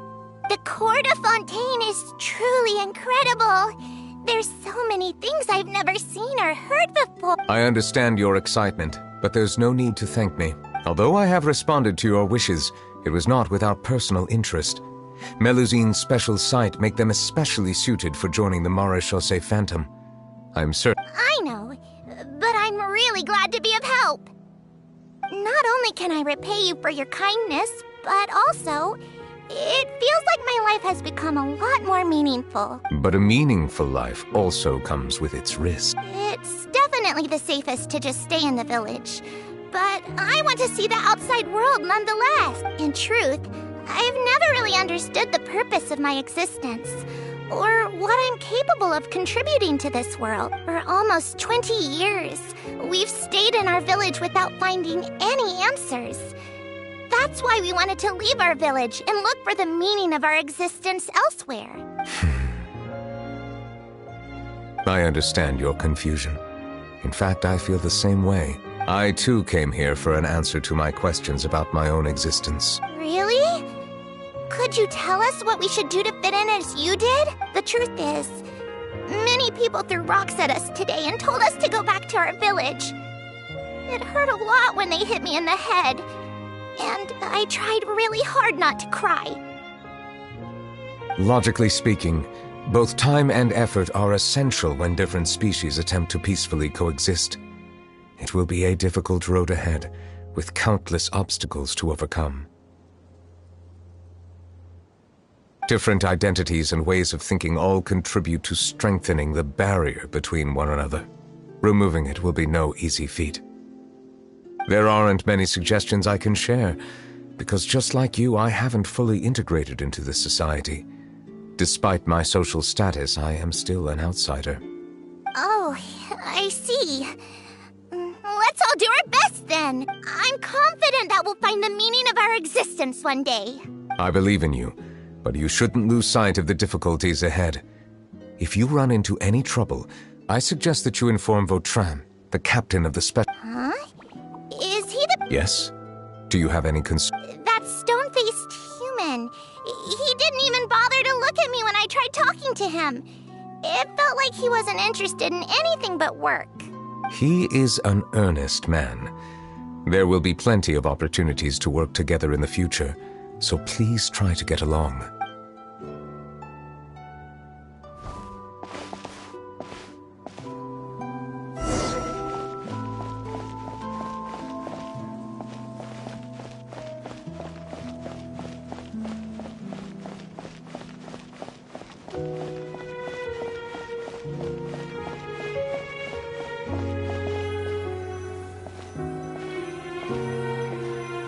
Hello. Can I help with anything? Thanks, but no need. Oh.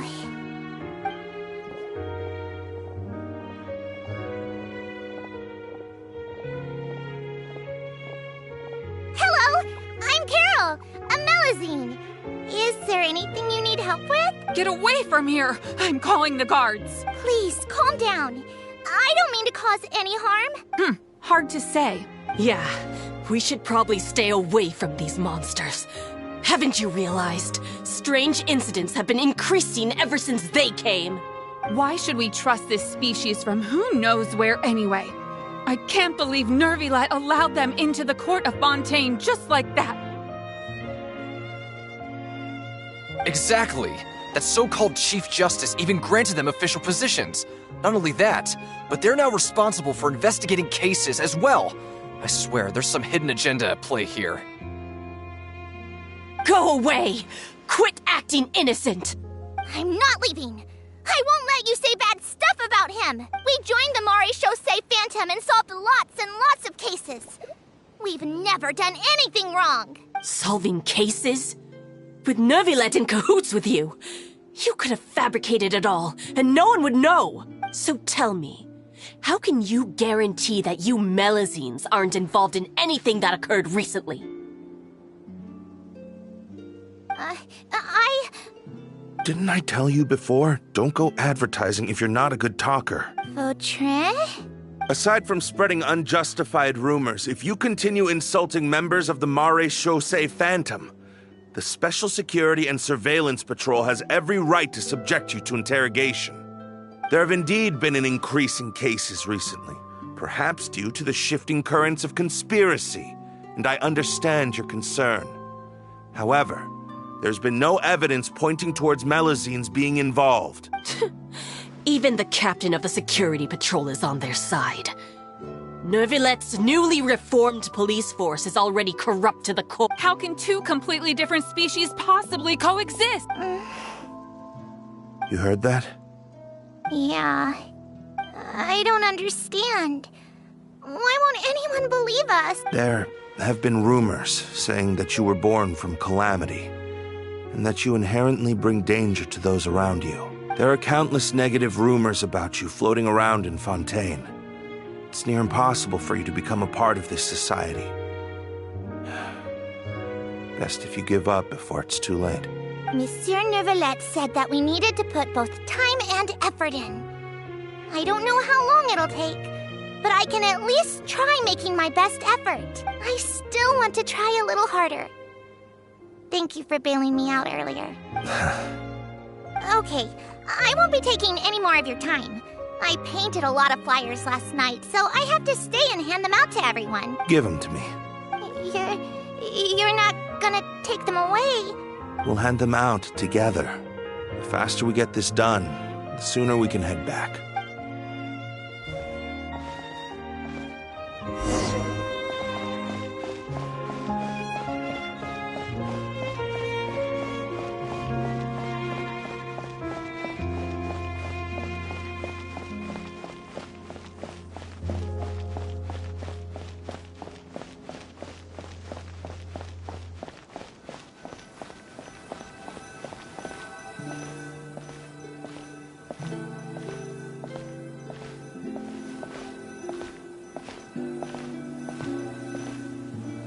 Monsieur Nervilet, what's this? Medals of Peace, awarded to you and Vautrin.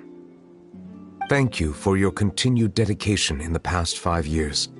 You've taken one small step forward in helping Melazines gain the trust of humans. I think I'll pass. Hey, don't say that. We wouldn't have without you. It won't be long before Melazines begin living peacefully with the humans. Don't keep your hopes up. We've barely scratched the surface. There's still a long way to go before that dream of yours comes true. You blockhead! Don't ruin the mood! Vautrin brings up a good point. Please be on your guard for... Yes, sir. Okay, got...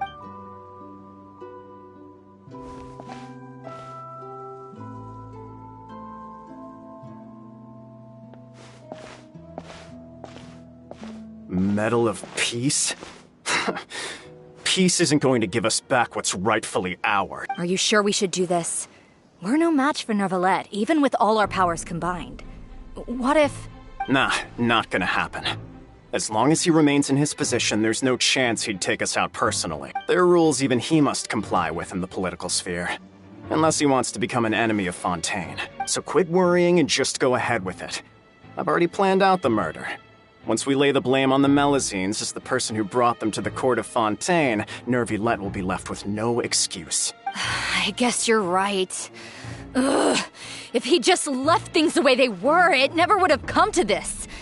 But he's forced our hand. Time to teach him a lesson.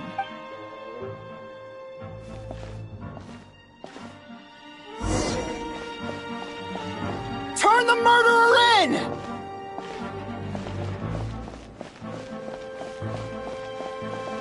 Melazines can't be trusted! That goes for Neuvillette, too!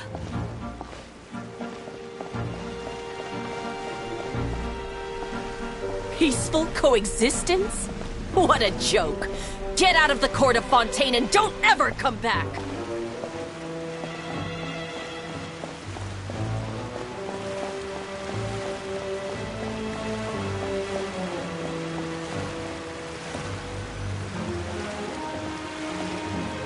The results of the investigation are in, Captain Vautrin. Go on. There is no direct evidence, but reasonable inference indicates that the ones controlling the situation are supporters of the old regime, they tricked Miss Carroll into going to the crime scene and pressed charges against her. After that, they incited panic among the people in order to make Monsieur Neuvillette confess to his mistakes and yield up power. The guards were stopped by the enraged mob and couldn't intervene in time. Miss Carroll chose to sacrifice herself to pacify the situation. And she called me a blockhead. A little investigation would have cleared things up. Why didn't she wait until we'd established the truth? She didn't have to prove her innocence like that. The situation had rapidly escalated to a physical altercation between infuriated citizens and the guards. Miss Carroll might have thought there was no better plan. That is indeed something she'd do. Captain Vautrin, should I present these results to Monsieur Neuvillette? There's no need. Notify the guards to restrict public access to all information. Restrict access to... Wait, are you planning to... There's something I've never told Carol. I had a little sister named Ilaria who passed away when I was very... She's just like Carol in every possible way. Innocent, kind, always believing the best of people. People like her are the most vulnerable to deception and betrayal.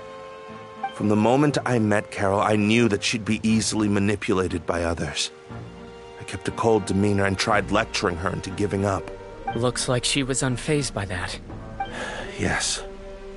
In fact, some of her spirit must have rubbed off on me instead. Because I too began working towards that pie-in-the-sky dream of hers. I should have known. Those cowards don't have the guts to confront Neuvillette. They even avoided causing trouble for me. They were after Carol all along.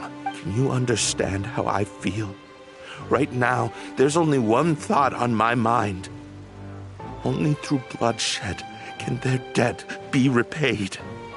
I understand, but I'm certain Monsieur Neuvillette wouldn't accept that as a solution. That's exactly why we need to keep this a secret. Give me the list of suspects. What happens after this has nothing to do with any of you. I will take responsibility for everything.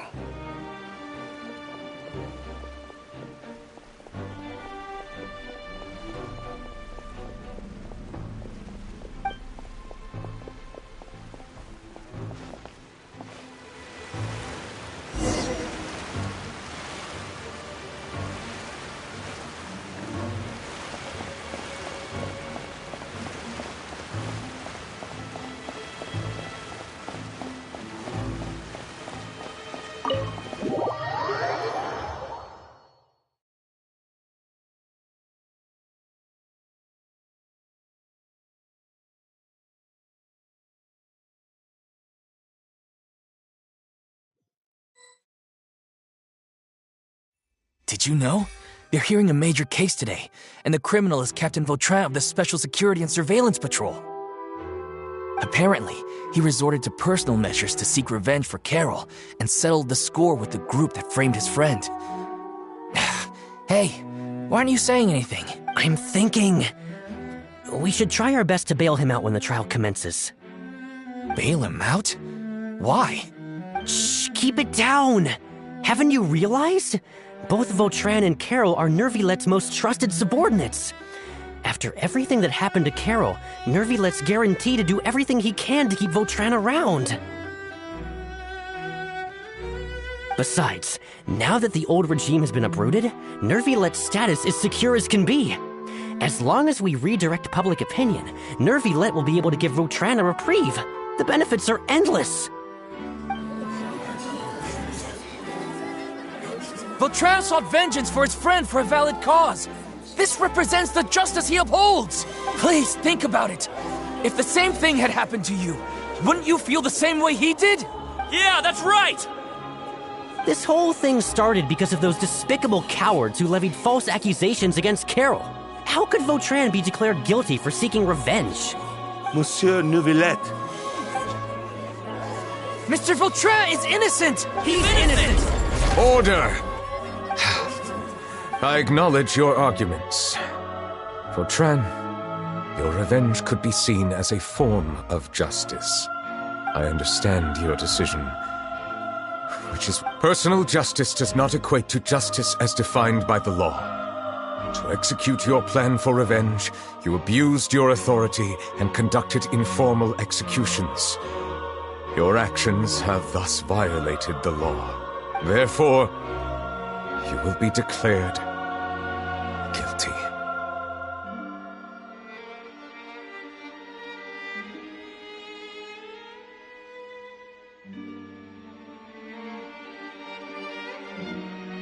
What? That can't be! Monsieur Nervillette, please give this a little more thought. He has done so much for Fontaine. Vautrin, my friend, is there anything else you want to say? Neuvillette, what have I done to deserve this? I've closely followed every one of your orders. Can't you see? Everyone in this room believes that I'm innocent. Why can't you just let me off? Is this what justice means to you? Answer me, Neuvillette! Order. Since there have been no further objections, the Oratrice will now deliver the final verdict regarding the charges against... According to the judgment of the Oratrice Mécanique d'Analyse Cardinal, Mr. Vautrin will be declared guilty.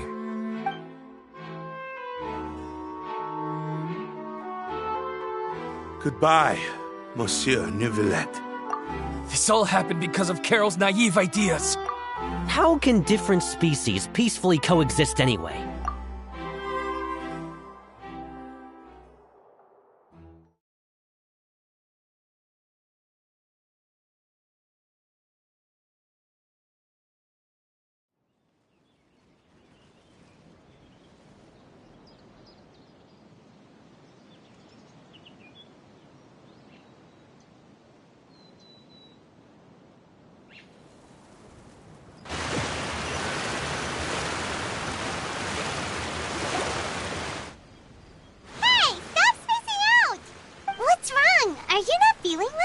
Apologies, it seems like my memories got the better of me. I tried my best to suppress the power of Hydro within myself, but it seems like it still caused the emotions within the fountain due to my negligence.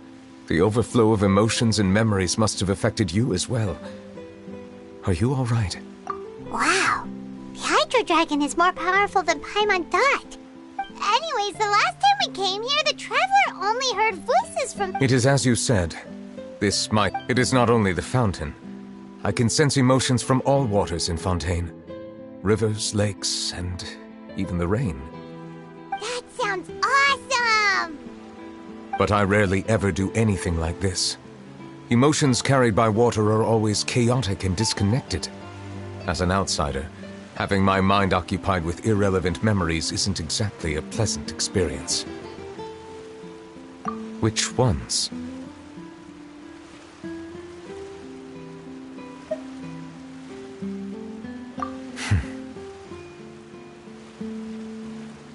It's fine. I prefer not to speak of those memories. That does not mean I am deliberately hiding them. It was a coincidence, but perhaps it is a good thing that you saw everything in that form. You should now understand why I believe there to be a conspiracy behind all this. These two cases are much too similar. I felt like I needed to do something. Paimon's starting to lose track of what you're saying. Don't leave Paimon out of the conversation. Then let us get back to the point. While I was investigating I did not sense too much hatred towards me within its accumulated emotions. However, I did find some resentment directed towards Kiara. If I remember correctly, it seemed to be related to a smuggling case. I don't know what caused this to happen, but it seems like there won't be a shortcut to finding the organization that may be pulling the strings here. Oh! Didn't we read about that in one of the documents? You've read about it? In that case, the resentment should have come from that incident. Huh? What are you doing here? I was just about to look for you at the Palais Mermonia. Navia! Nice to see you again! Is there something we can help with? I've heard some things, but I'm not purposely asking around or anything. Rumors are abroad that someone's scheming against Melusines, and that you're investigating the case. So I told the Spina di Rosula to keep an eye out for leads. We've had unfamiliar faces showing themselves at the Fleuve Cendre lately.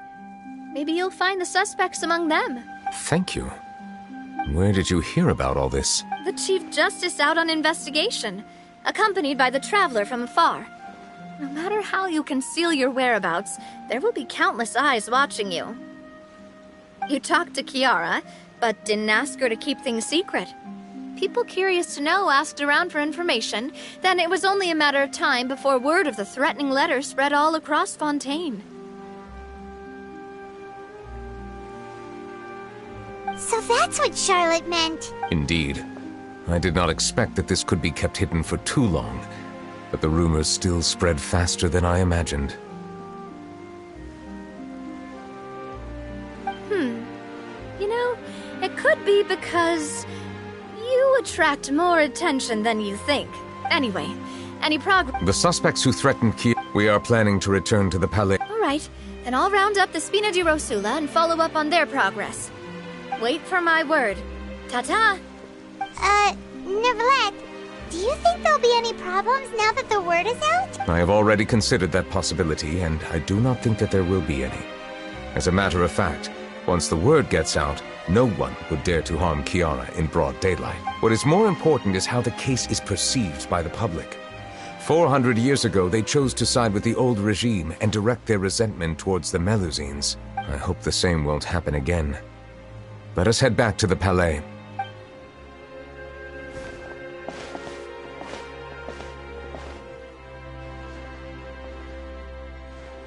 Strange. What are these people doing out on the streets so late at night? Did something happen? Let's take a look around. Have you heard? Someone's plotting against a Melusine. This is 100% the truth. Even the Chief Justice is investigating in person. What? That's it! Who's been threatening Melusines?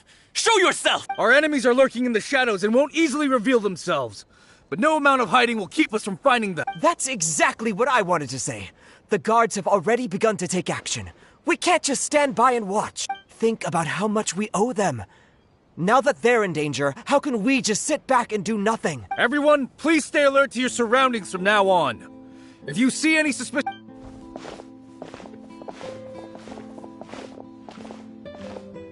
It feels like you've been following me this whole time. Did something happen? We were informed that. Nope. We just finished our shifts and happened to be strolling by. Have you had dinner yet? Why don't we check? This isn't a good time to be out and about. Come on, don't act tough. I bet you're hungry too. All right, let's go buy a cake or something. You shouldn't ever skip meals, especially if you have another shift scheduled for later. I heard even Nervulette's keeping an eye on the situation. This is the perfect chance to get promoted. We gotta make sure we give it all we've got. Seriously? Were you planning to shirk your duties if Nervulette wasn't involved? Relax, I was just playing. We've worked together for years now. If something happened to them, I'd be haunted by regret for the rest of my life. That's more like it. We should stand guard until the criminal has been caught. Come and fight me instead, you coward! Have you heard? Even the special patrol came to help. Shh! Look! Isn't that Nervulette? I think he's looking at us. Looks like there's nothing to worry about. This is truly wonderful. So, wanna go over and say hi? No, I should stay where I am. My appearance could give rise to unnecessary commotion. Let us stick to our plan and return to the Palais Mermonia. The faster we uncover the truth, the better.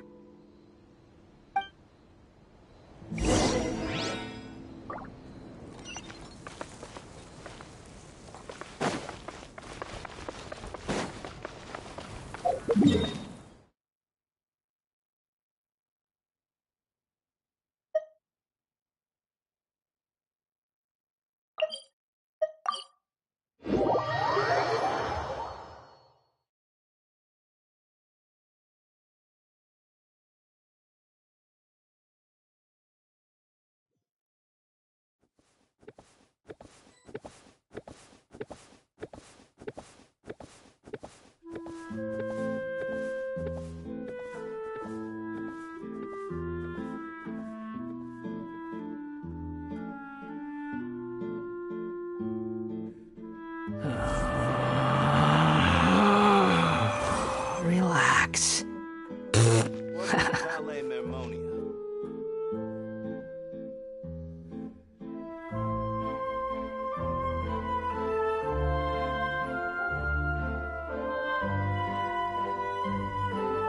There's no need to exchange pleasantries.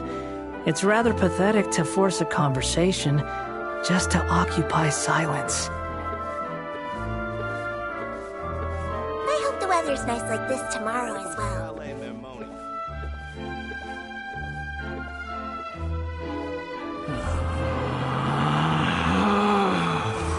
Relax.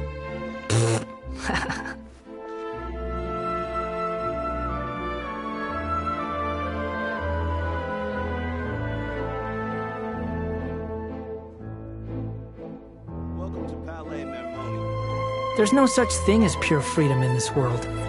Even the wind cannot blow on forever.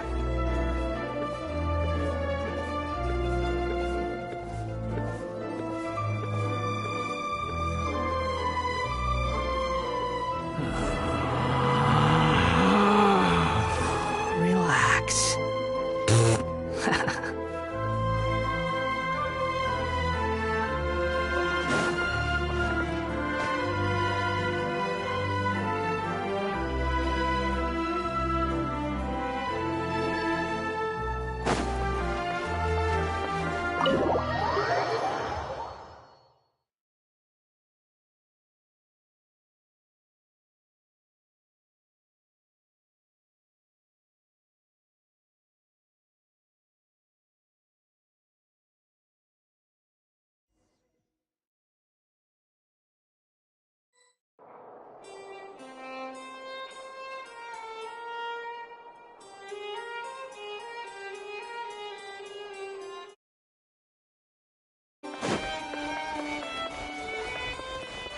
Quit following me.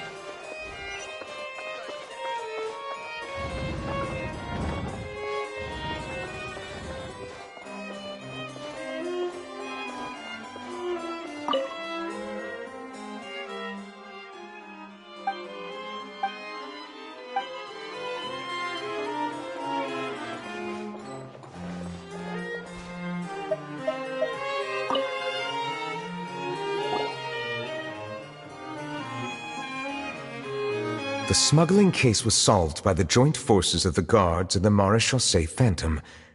This is the one. The list of involved suspects should be... found it. What does it say? The principal offenders Domenico, Inica, Yuna, and others have been caught. They have been sent to the fortress of Meropide following trial. Those with close connections or mutual interests with the offenders but who did not participate in the case will not stand trial. Among them, surveillance of Essin has ceased on account of his good behavior. All other personnel remain on our watch list. So many names. Is the one who sent that threatening letter to Kiara on the list? Yes, there is something suspicious about Essin It seems like he's closely related to the core members of the smuggling case, and he moves around without much restriction. Monsieur Neverlet, someone claiming to be from the Spina de Rasula just checked in with us. He said, and I quote, "We have located the suspect. They're chatting at the cafe." Huh? How did Navia find them so quickly? I too am perplexed. The cafe is...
Too slow.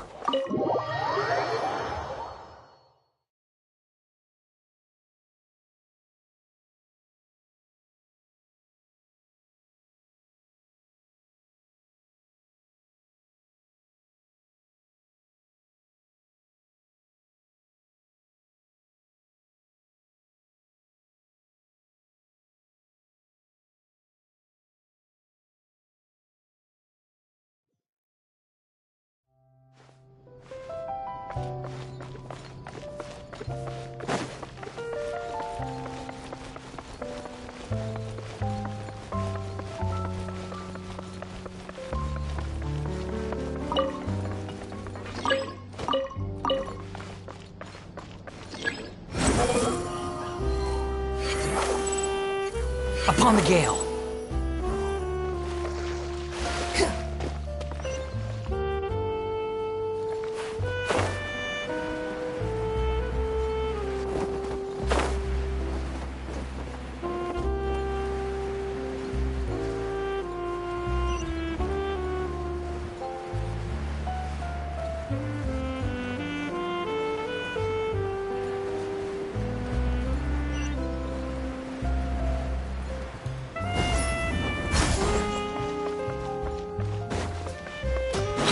Following me. Too slow. The wind rises.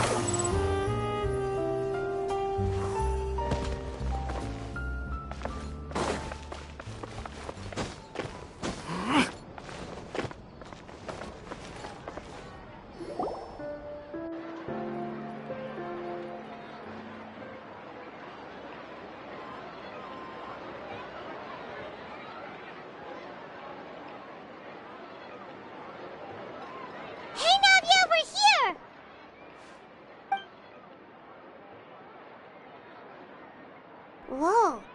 Check out all these... These are the people who have had recent dealings at the Marechaussee Phantom. They're usually hidden in the Fleuve Cendre, but I sent for someone to invite them over. Invite them over? Exactly. Now, I heard there's great coffee here, and so I asked them if they'd like to come and... Yeah, it's our pleasure to be guests of the Spina di Rosula. I've wanted to have a meetup like this for ages. Something feels off, but oh well. Let's get back to business. Is there anyone called Essan here? Yes, that's me. You're Essa? Yes, monsieur, Nervilette. Did you write that threatening letter to Kiara? I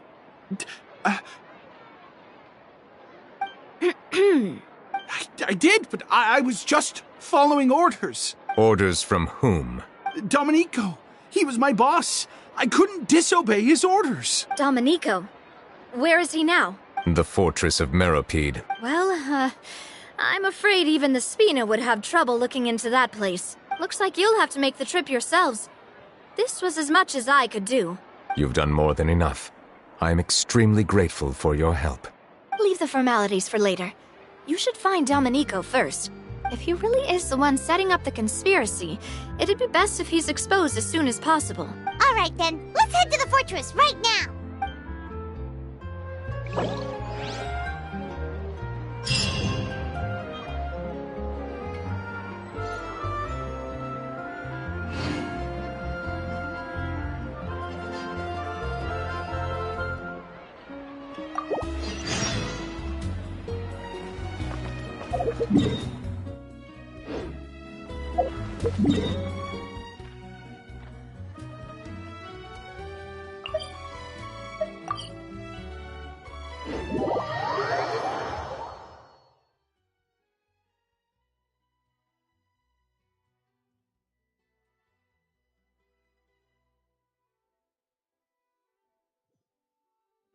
Quit following me.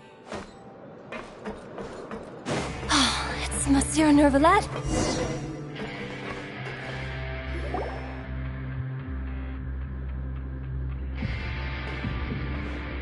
Welcome to the Fortress of Meropide, dear esteemed... We're back! Oh, and a greeting from none other than the Duke himself! Guess we've made a name for ourselves at this place. This isn't anything new. I figured you had important matters to discuss when the two of you, not to mention the Chief Justice, showed up. Let's assume we've gone through the pleasantries and cut right to the chase.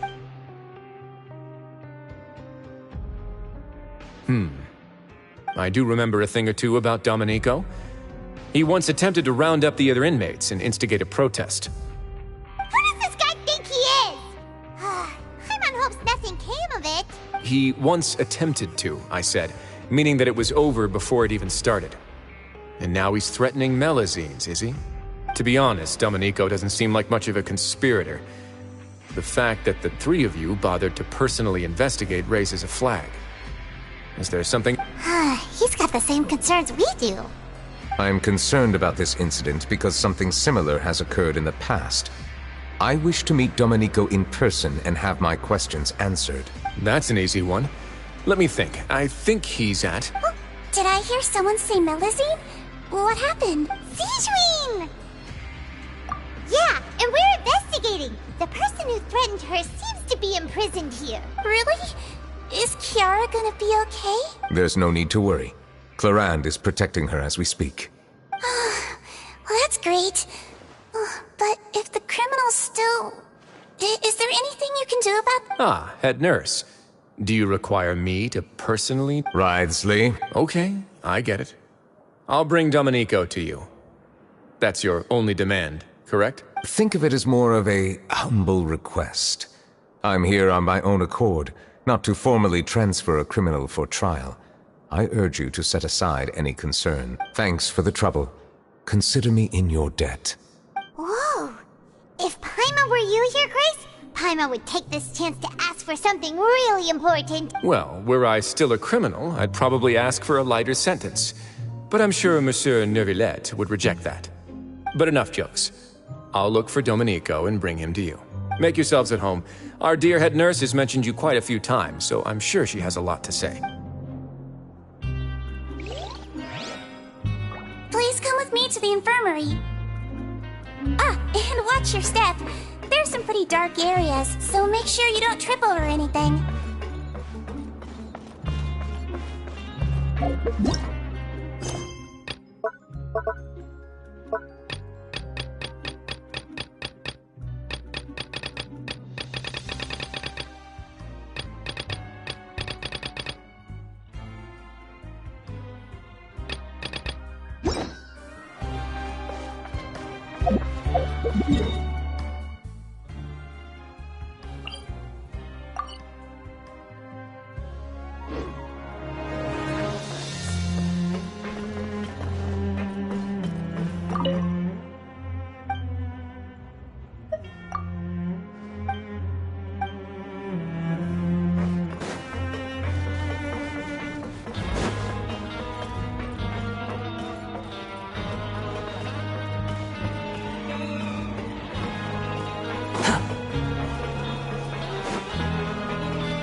Squall and Fury!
Relax.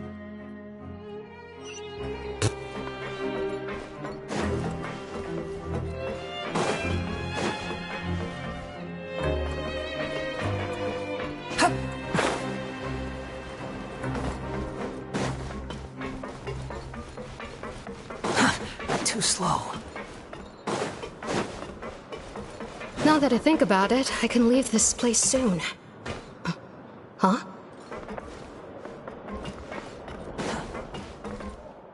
I'm Oriel, a member of...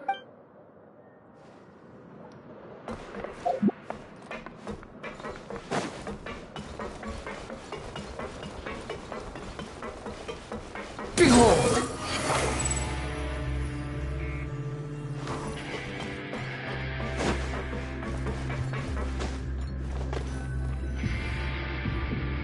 Please rest here for a moment.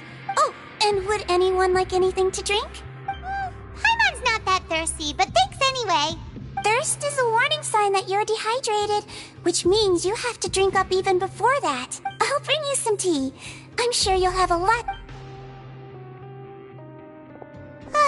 Typical Sijui. Concerned about everyone's health as always. Why aren't you two saying anything? You noticed them too. The badges they wore on their chests looked quite familiar. Familiar? But if both of you say so, let's go ask them about it. That's not a bad idea. I will stay here and wait for news from you.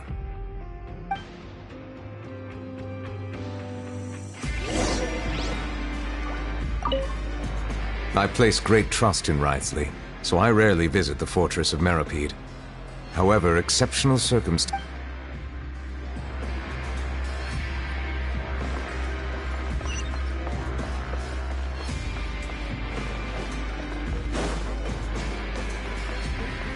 The wind rises.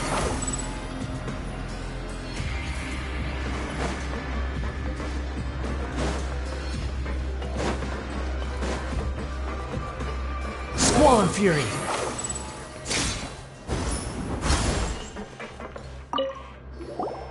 Anything you need? Oh, this? Are you interested in joining the Mutual Aid Network? What's that? We have a very long history, going back as far as 400 years. We have never had many members throughout our history, nor do we have much of a reputation, but everyone treats each other like family. Helping each other is our purpose. At the same time, we seek to maintain just dealings as much as possible. Sounds like a pretty neat organization. All we want is to defend ourselves. None of us have ever committed serious crimes, and we're not especially powerful either. We're at a natural disadvantage here in the fortress. But people won't give us a hard time if we stick together.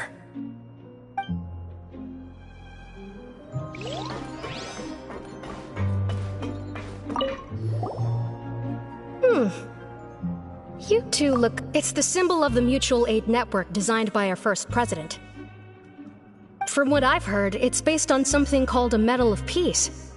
I've never seen one of those medals for myself, though. The first president of our network was an amazing person. Powerful as he was, he never used his strength against anyone. He encouraged the weaker criminals to stick together and look out for each other. All of us have a lot of respect for him.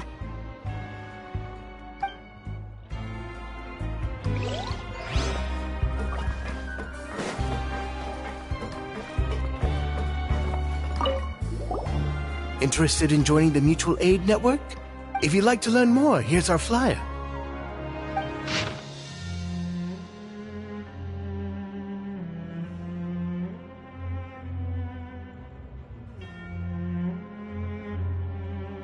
Our slogan may have evolved over the centuries, but our goal has remained unchanged.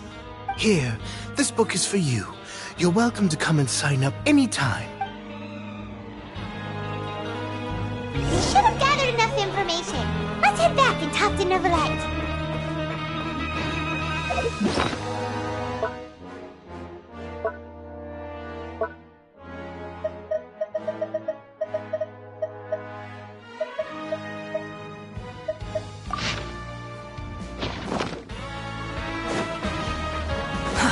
Too slow.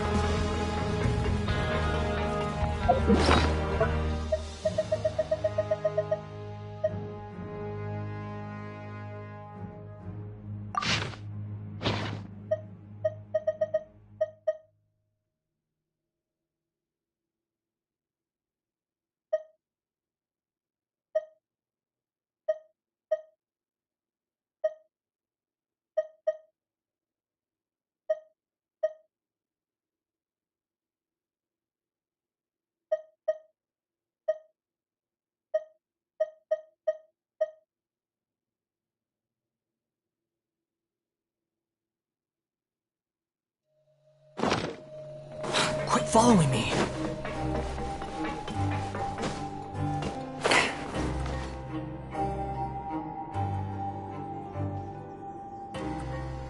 Did you manage to gather any intel? Mm-hmm. The people who wore the badges belong to an organization called the Mutual Aid Network. According to them, the I personally crafted 2 of them myself. They were awarded to Carol's medal was destroyed in a fire. The only one that remains should belong to Vautrin. Oh, so the network was inspired by... Monsieur Neuvillette, His Grace has requested your presence in his office. All right. Let us talk to him first and get...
Allow me to introduce this fine gentleman, Domenico.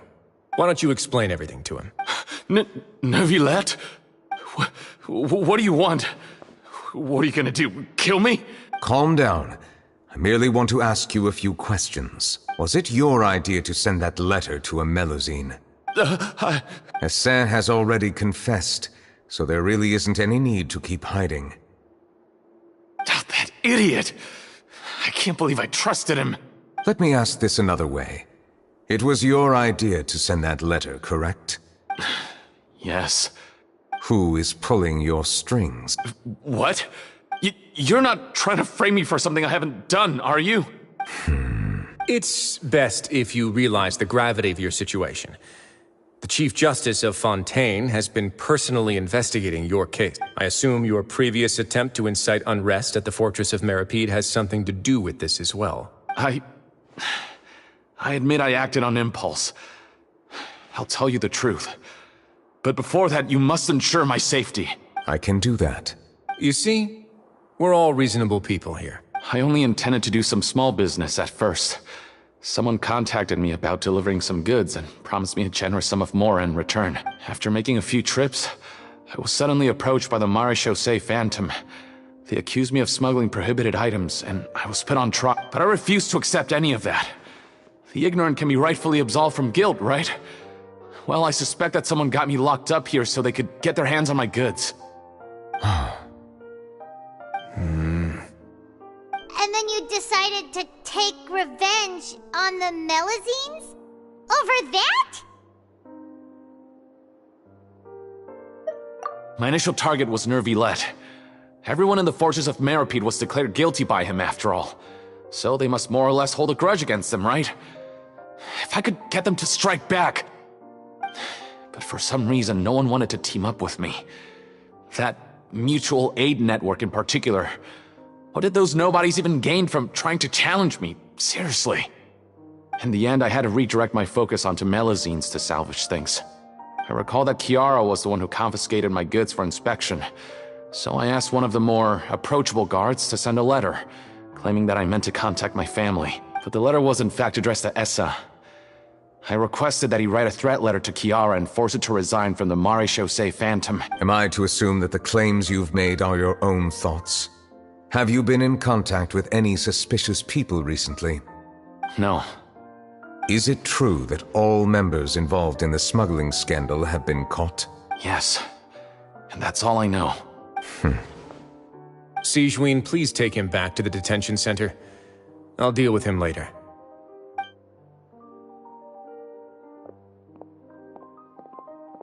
So, Monsieur Neuvillette, you were concerned that there might be a shadowy faction looking to capitalize on the delicate situation with the Melusines to stir up greater chaos? Yes. I experienced a similar incident in the past, so I had to be prepared for any possibility. And how long ago was this incident? More than 400 years. You might be overthinking this. Time can change a lot of things. Everything's different now. What do you mean? 400 years ago, you and the Melusines you brought to Fontaine were the outliers in society. But in the present day, if someone were to threaten the safety of the Melusines, people wouldn't just sit back and do nothing. I trust that they would make different choices from before. That's right! We saw lots of people standing up for Melusines on our way back to the Palais Mermonia. Monsieur Neuvillette, the Melusines are a species you introduced to Fontaine. How the public treats them is also reflective of their attitude towards you. When people refused to place their trust in Melusines, it was because they were still on the fence about you, their unfamiliar Chief Justice. For almost 500 years, you've conducted every trial with impartiality. You made the right judgment each time, regardless of whatever nonsense went on. People no longer have any reservations about you and even consider you a symbol of the law. Right now, your every decision will impact all of Fontaine. In other words, you've gradually transformed the whole nation. Paimon gets it now. No wonder no one wanted to join forces with Domenico. I am undeserving of such high compliments. From my perspective, I have simply been fulfilling my duties. It isn't anything special or worthy of praise. I'm simply fulfilling the promises I've made and searching for answers through my judgments. It is unnecessary to hold me in such high regard. The complexity of human emotions and willpower far exceed those of mine. As a matter of fact, I believe that you are the ones who deserve my respect. There's no need to be so modest. The current state of affairs says it all. You're no longer that outsider you were before. Even if you wished to investigate something on your own, many would take the initiative to lend you a hand. I must say that you've made a fair point. Thank you for clearing my doubts. Now that the case has been settled, I should get going. Huh? You're leaving? And so soon, too? Why not stay for a cup of tea? Thank you for the offer, but I know how this place works all too well. While some are here to redeem themselves, there will inevitably be those who harbor resentment towards me. The less time I spend here, the better.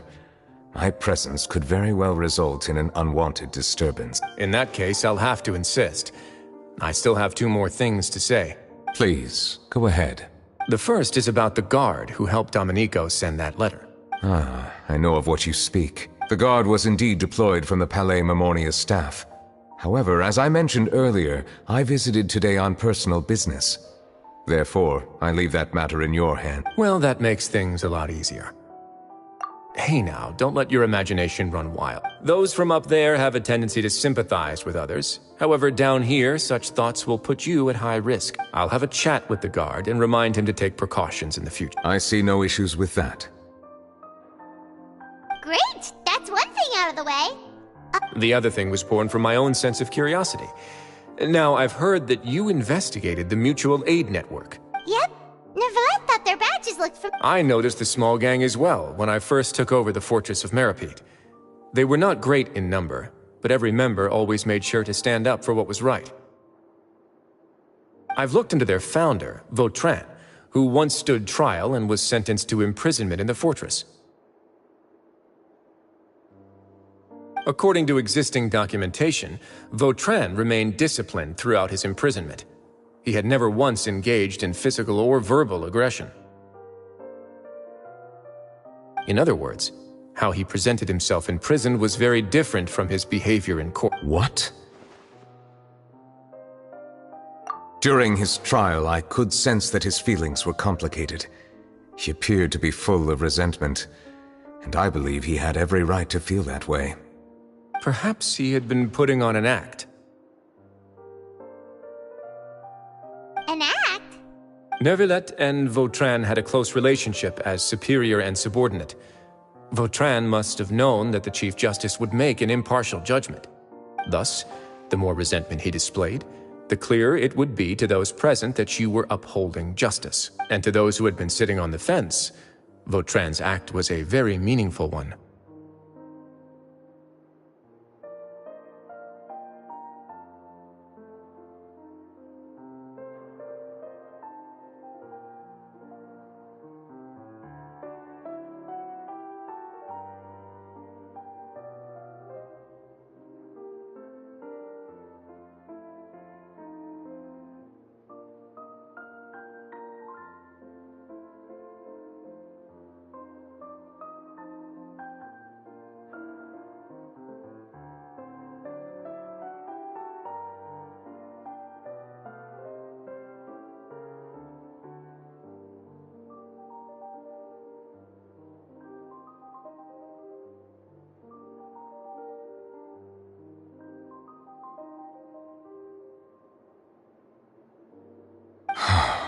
That's all from me. I don't have anything to say. Apart from expressing my gratitude, that is. Well then, let us head back. No need to see us off.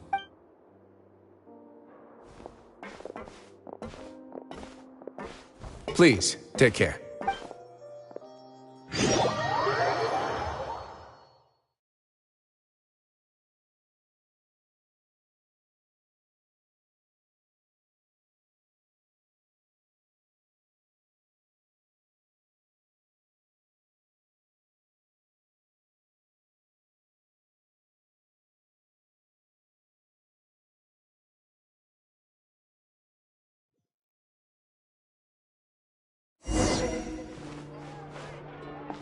That trial is something I rarely bring up in conversation, but I have always felt deep regret for what happened to both Carol and Vautrin. The words he spoke in court often replay in my mind, as if urging me on to do something. But Risley said he never resented you, right? Isn't that a good thing? I believe I now understand what he wanted to tell me. I feel conflicted about those words. How should I describe it? Surprise, relief, fear, and regret. But this blend of emotions has led me to finally understand some things. I would like to hear your thoughts, too. What do you think of me?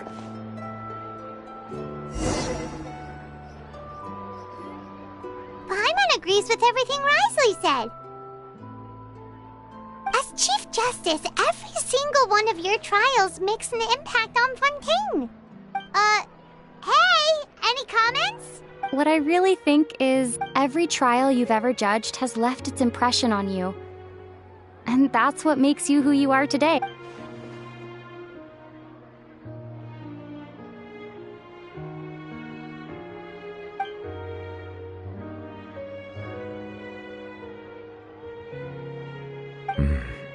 That is indeed a reasonable assumption. As I said, I find it difficult to express my emotions because I cannot fully understand myself. But I trust your judgment. Since some time ago, I have begun to notice the changes that have occurred upon my person. These changes were not due to any specific occurrence, but emerged as a result of time itself. I will try to contemplate this further. Thank you both.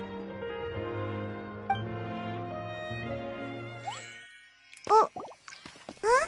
It's raining! Oh no, Paimon forgot to bring an umbrella! Come on, let's hurry before it rains harder!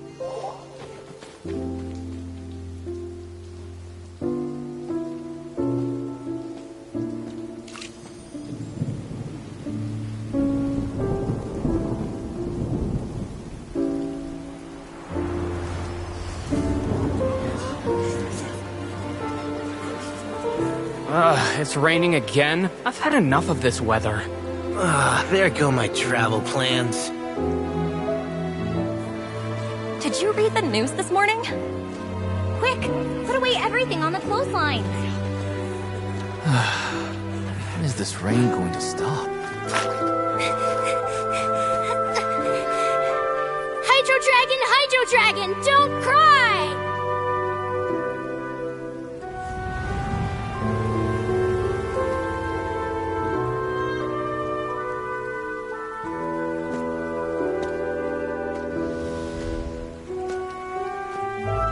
They're planning to reanimate the monster. We have to report this to the Chief Justice.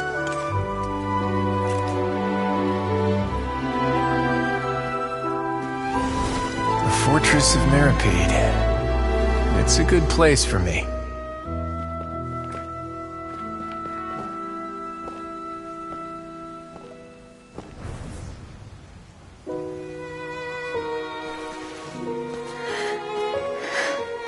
He owes me so many answers.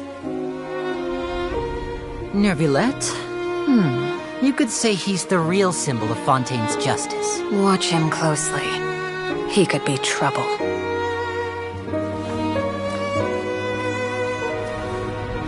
How can two completely different species possibly coexist? Who's been threatening Melazines? Show yourself!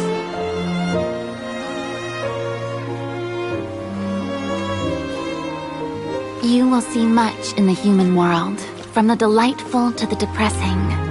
And one day, when you have dwelt among humanity long enough, you will be placed to bring judgment over all as a spokesperson for Fontaine's past.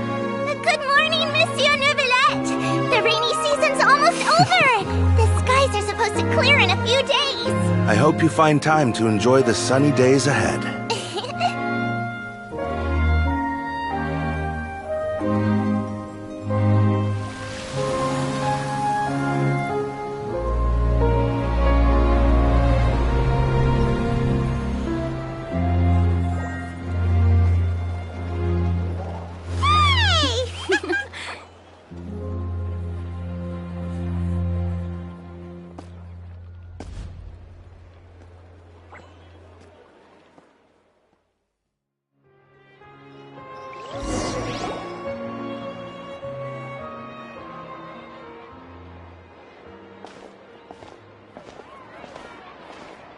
Is the matter resolved?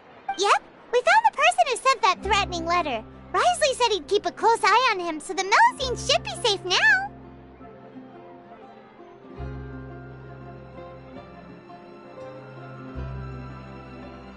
Oh, that's wonderful. Sorry for dragging you all into this. There's no need to apologize. Yeah, you didn't drag us in. We got involved of our own accord. By the way, where's Kiara? At the Palais Marmonia, more than 50 people offered to protect her. Some even hid within the bushes to look out for danger. I was worried that the excess of protection would make her feel uneasy, so I asked her to stay inside the Palais. It's very safe in there. What a relief. Well, now it looks like the dust has finally settled. To celebrate this joyous occasion, Monsieur Nouvelet. That's not how you celebrate! I will consider it. Really? Of course. My schedule is full for the following weeks, but I should be available next month. Come up with questions during the intervening days, and I will answer them to the best of my ability. Yes! Thank you so much, Monsieur! Now, if you'll excuse me, I must head back to the Palais and issue a communiqué to publicize our investigation results. I hope it will assuage the concerns of all.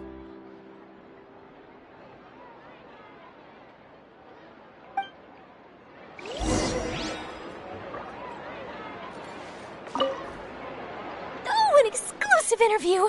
Am I dreaming? What should I ask him? Don't let anything hold you back. Make the most of this opportunity and ask away. I agree. He'll decline any question he can't answer anyway, so you might as well give all of them a shot.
Kiara? Monsieur Neuvillette? Sorry, I accidentally fell asleep. It's quite all right. I'm here to tell you that we have... Thank you, Monsieur. And thank you too, Traveler and Big Sis Paimon.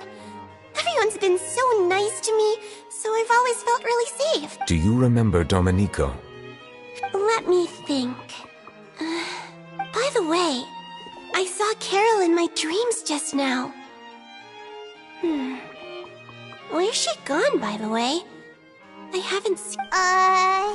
In my dream, she looked really happy. She held my hand and said, "Kiara, Our dreams have finally come true! I can't remember what our dreams were anymore, and I don't know why. But I felt really happy too. I can sense your joy. It is indeed a delightful moment.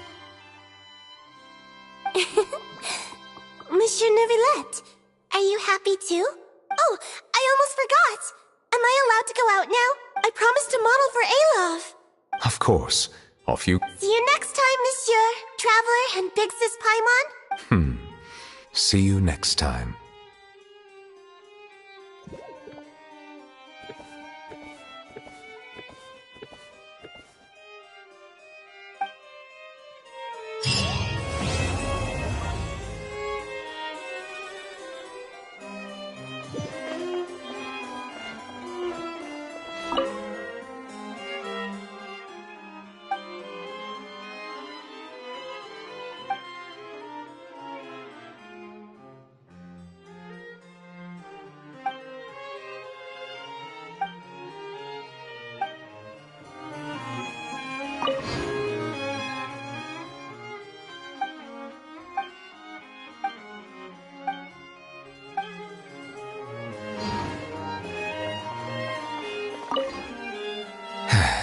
I really can't fathom what goes on in her head sometimes.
Quit following me.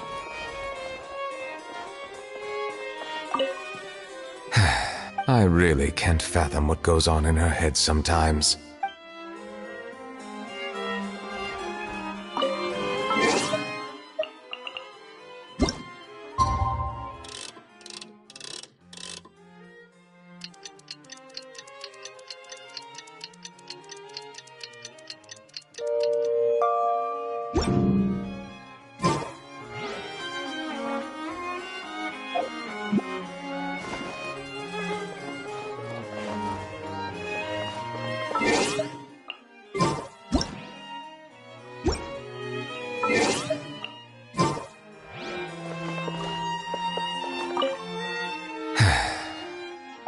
really can't fathom what goes on in her head sometimes.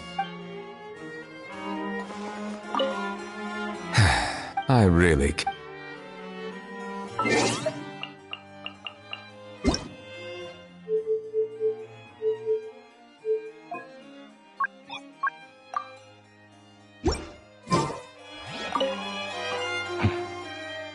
まったく。たまに彼女のことがわからなくなるな。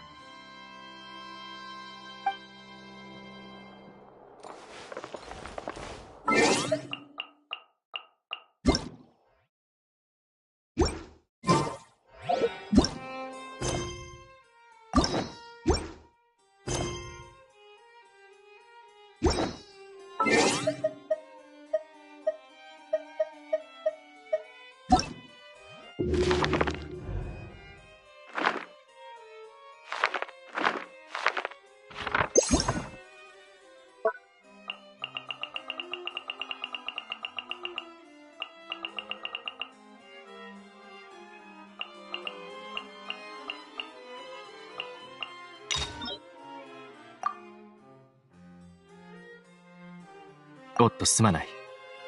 場の雰囲気を和ませようとの言葉だったろうに、いささか真面目す。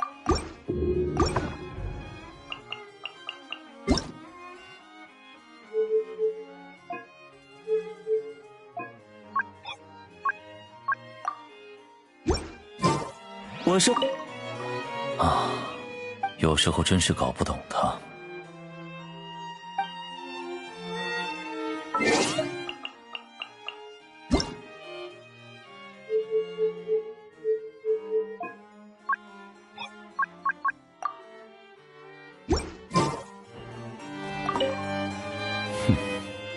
가끔은 정말 무슨 생각을 하는 건지 모르겠군요.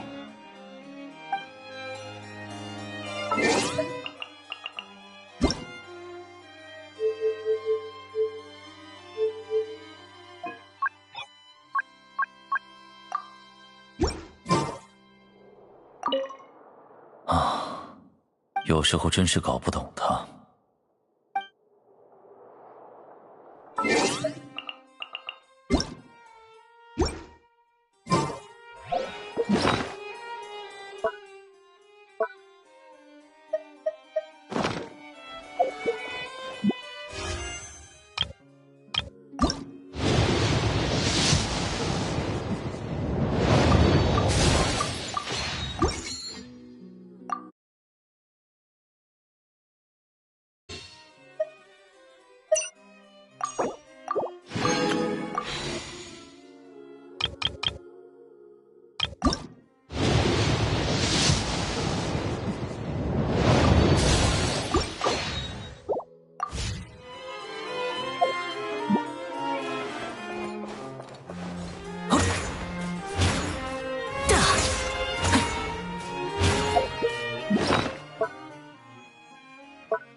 演唱开始。风起，惊喜连连，真慢。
要不要坐下来？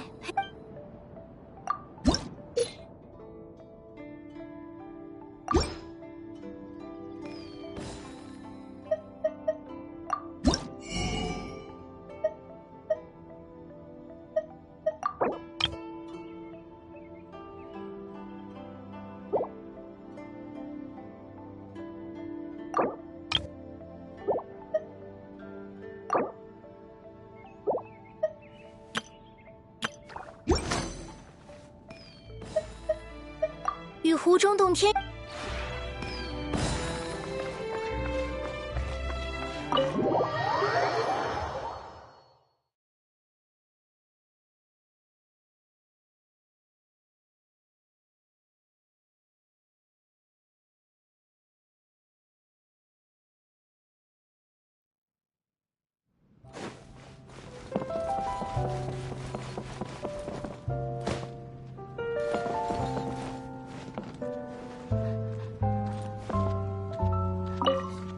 哦，你在呀？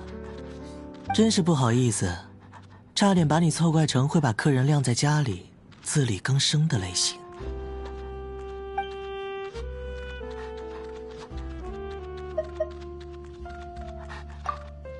这样发问，是准备满足我提出的任何需求吗？那我可得好好想想，测试一下你能为我做到什么程度。逗你的，虽然你在预感不妙时的表情很耐人寻味，但我并没有故意为难你的癖好。不过你要真是闲着没事，不如去给我弄点吃的吧。不必须，至少我不用。但饭桌是个很有意思的地方，大家各怀鬼胎，表面上却还得推杯换盏，互相问候。嘿嘿，真想带你去见识一次执行官们的饭局。他们为了逃避不喜欢的任务，什么都做得出来。唉，可惜现在只有你我，肯定不会有那么戏剧性的场面。我不挑剔，你做什么我就吃什么。唉，我错了。谁道歉了？只是在承认自己判断失误罢了。不过，你能有些坏心思也算是好事。你要是太过善良，我反而很难办。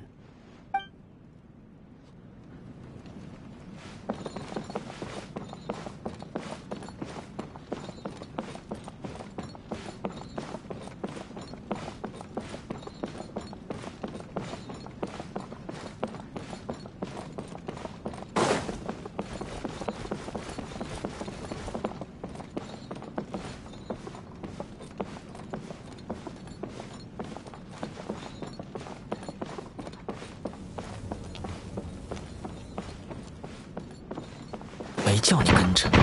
哼，是你，有什么事吗？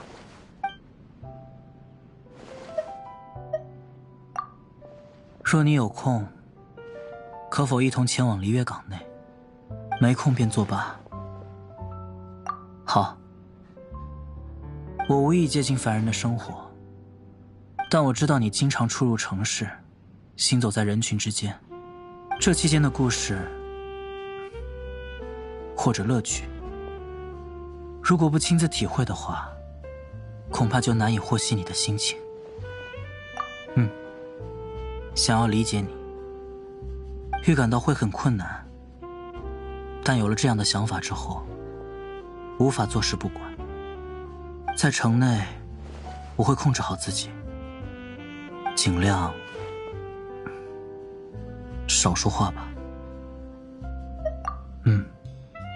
准备好出发了，就告诉我吧。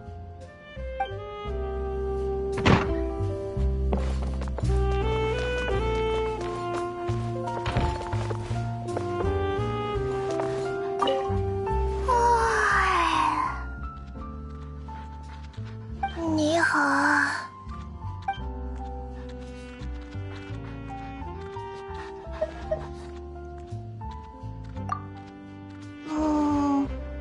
如果你方便的话，可不可以和我一起种一棵树？种一棵大树吧，比外面的那些树都要大。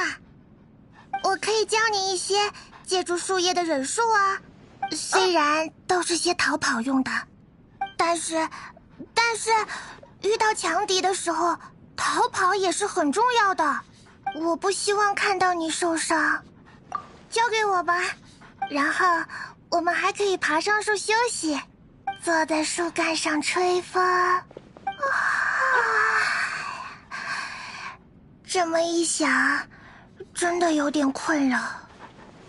你也是，希望每次睡着都能梦见你。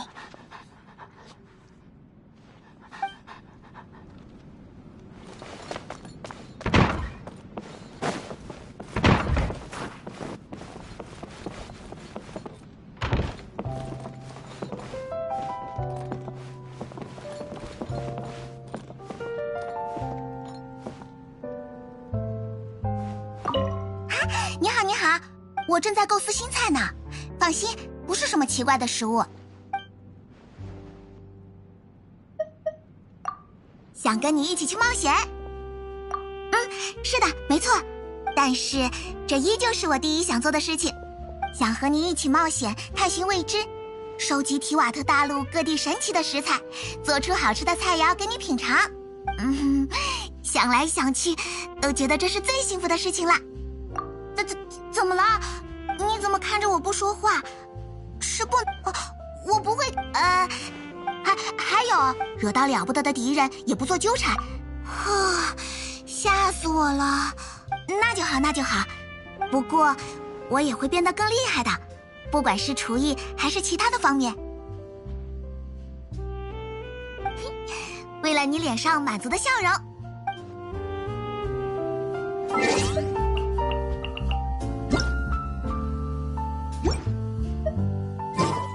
没叫你跟着。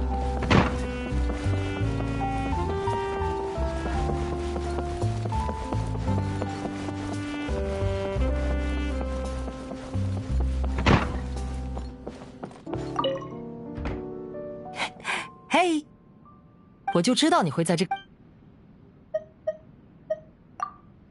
你好，真希望每天早。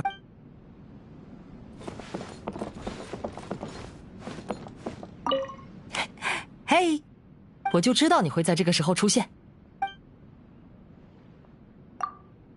哦，你的家真厉害，即使是我这样的大魔术师，都可以说闻所未闻，见所未见。但要是我说我已经完全适应了，你会不会觉得我在撒谎？这回答可真让人伤心啊。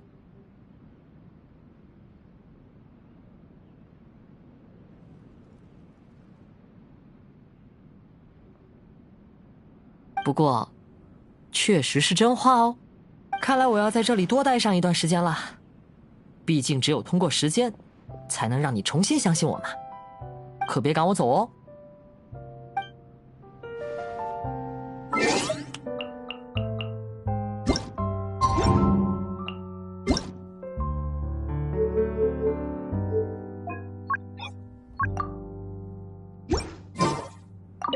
Hey! I just knew you would be making an appearance here. Sure thing. Say, why don't you take a look at my hat? Do you see anything different about it? Ah, but that just means you need to look at it more carefully. Just come a bit closer. So, do you have the answer? Is it the pattern or the color? You should have seen this hat many times before. No, the whole thing was misdirection. I just played a little trick and stole something of yours. And after that, I also slipped a card into your bag. Now, can you guess what I stole from you? Oh, a most unexpected answer. I have to say, even my heart has begun to race too. What I actually stole, however, was your attention. Even though it's not nearly as valuable as your heart, it's still very important to us magicians nonetheless. As long as you understand and master this trick, and put some time into practicing movement, you too can become an outstanding... Okay, you can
Too slow.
Squall and Fury!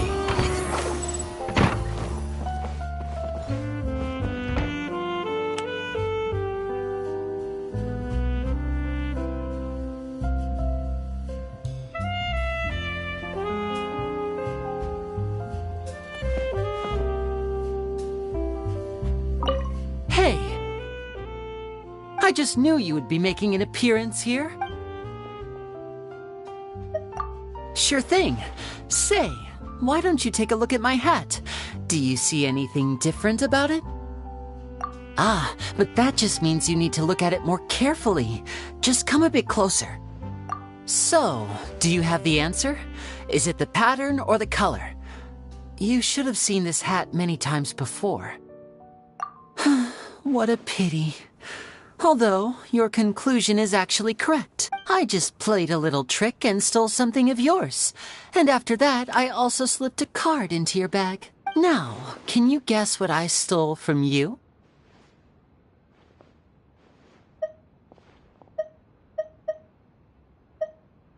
Oh, a most unexpected answer. I have to say, even my heart has begun to race too. What I actually stole, however, was your attention. Even though it's not nearly as valuable as your heart, it's still very important to us magicians nonetheless. As long as you understand and master this trick, and put some time into practicing movement, you too can become an outstanding magician. Okay, you can return my card to me now. Quit following me.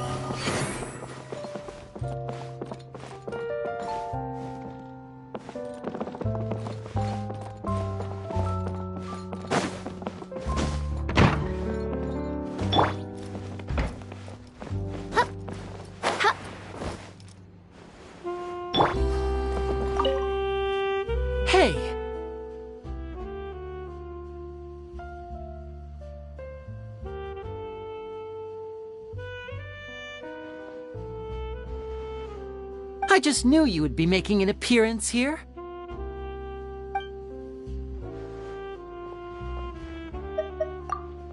Good night. If you ever have trouble falling asleep, I'd be happy to count cats with you until you drift off.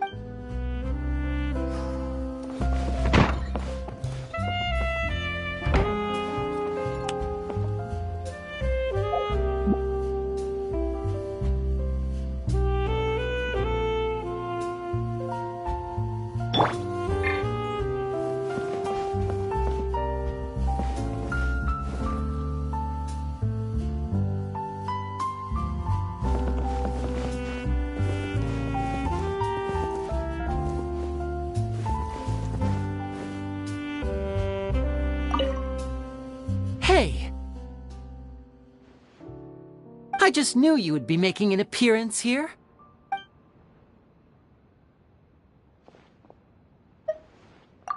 Sure thing. Say. But that just means you need to... So, do you have the answer? I just played a little... Now, can you guess what I stole? I really am quite the little thief with a nose for Mora. No wonder my pockets are always overflowing. What I actually stole, however, was your attention.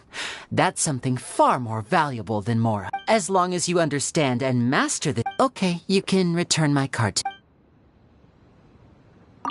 Hey! I just knew you would be... Sure thing. Say. But that just means you need to... So, do you have the answer? What? I just played... Now, can you guess what I stole from... Bingo! Congratulations, that was the right answer. As long as you understand and master this trick, and put some time into practicing movement, you too can become an outstanding magician. Okay, you can...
Hey! I just knew you would be making it...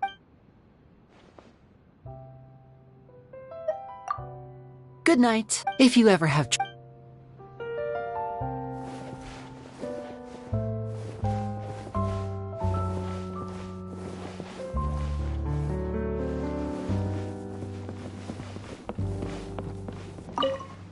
Hey! I just knew you would...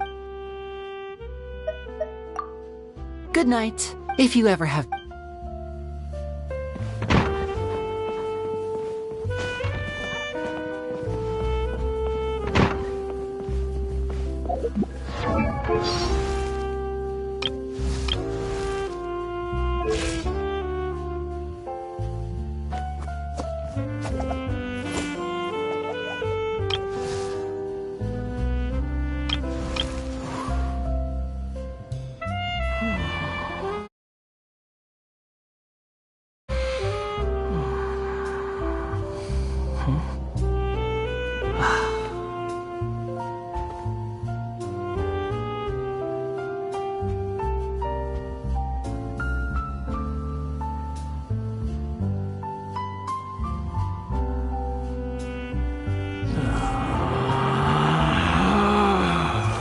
Relax.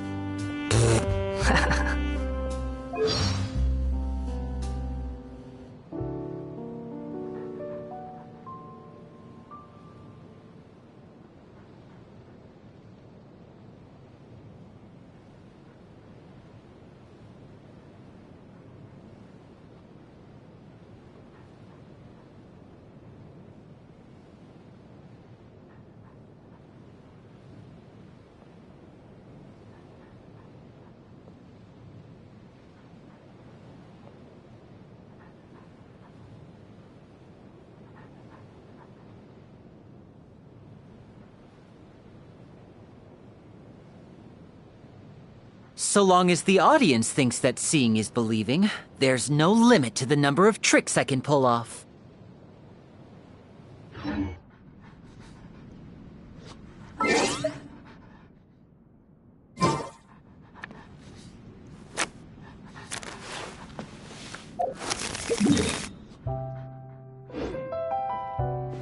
Hi there.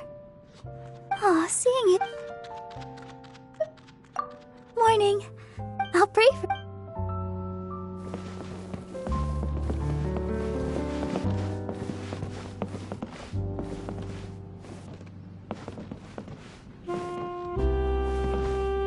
Hi there.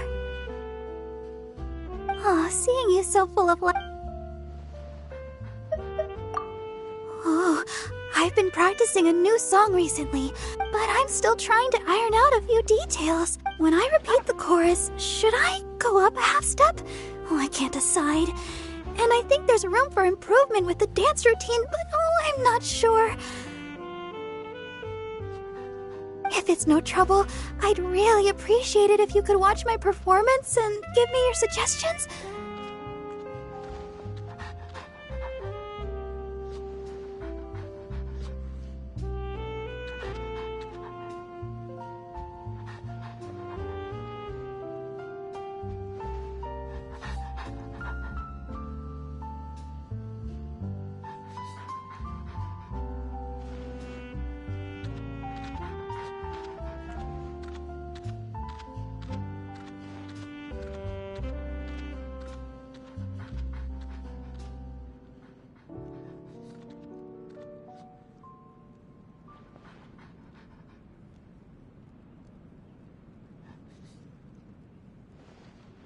Thank you.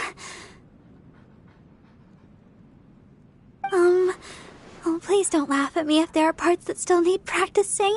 Well, I've thought about this a lot of times in the past, but it's taken me this long to finally pluck up the courage to perform for you at such close distance. Oh, if you laughed at me, there'd be nowhere I could run from my embarrassment.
Okay.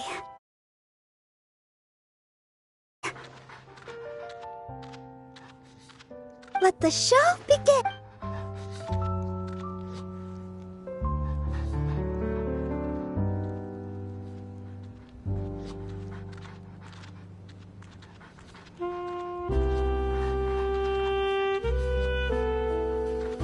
This is no time for distractions.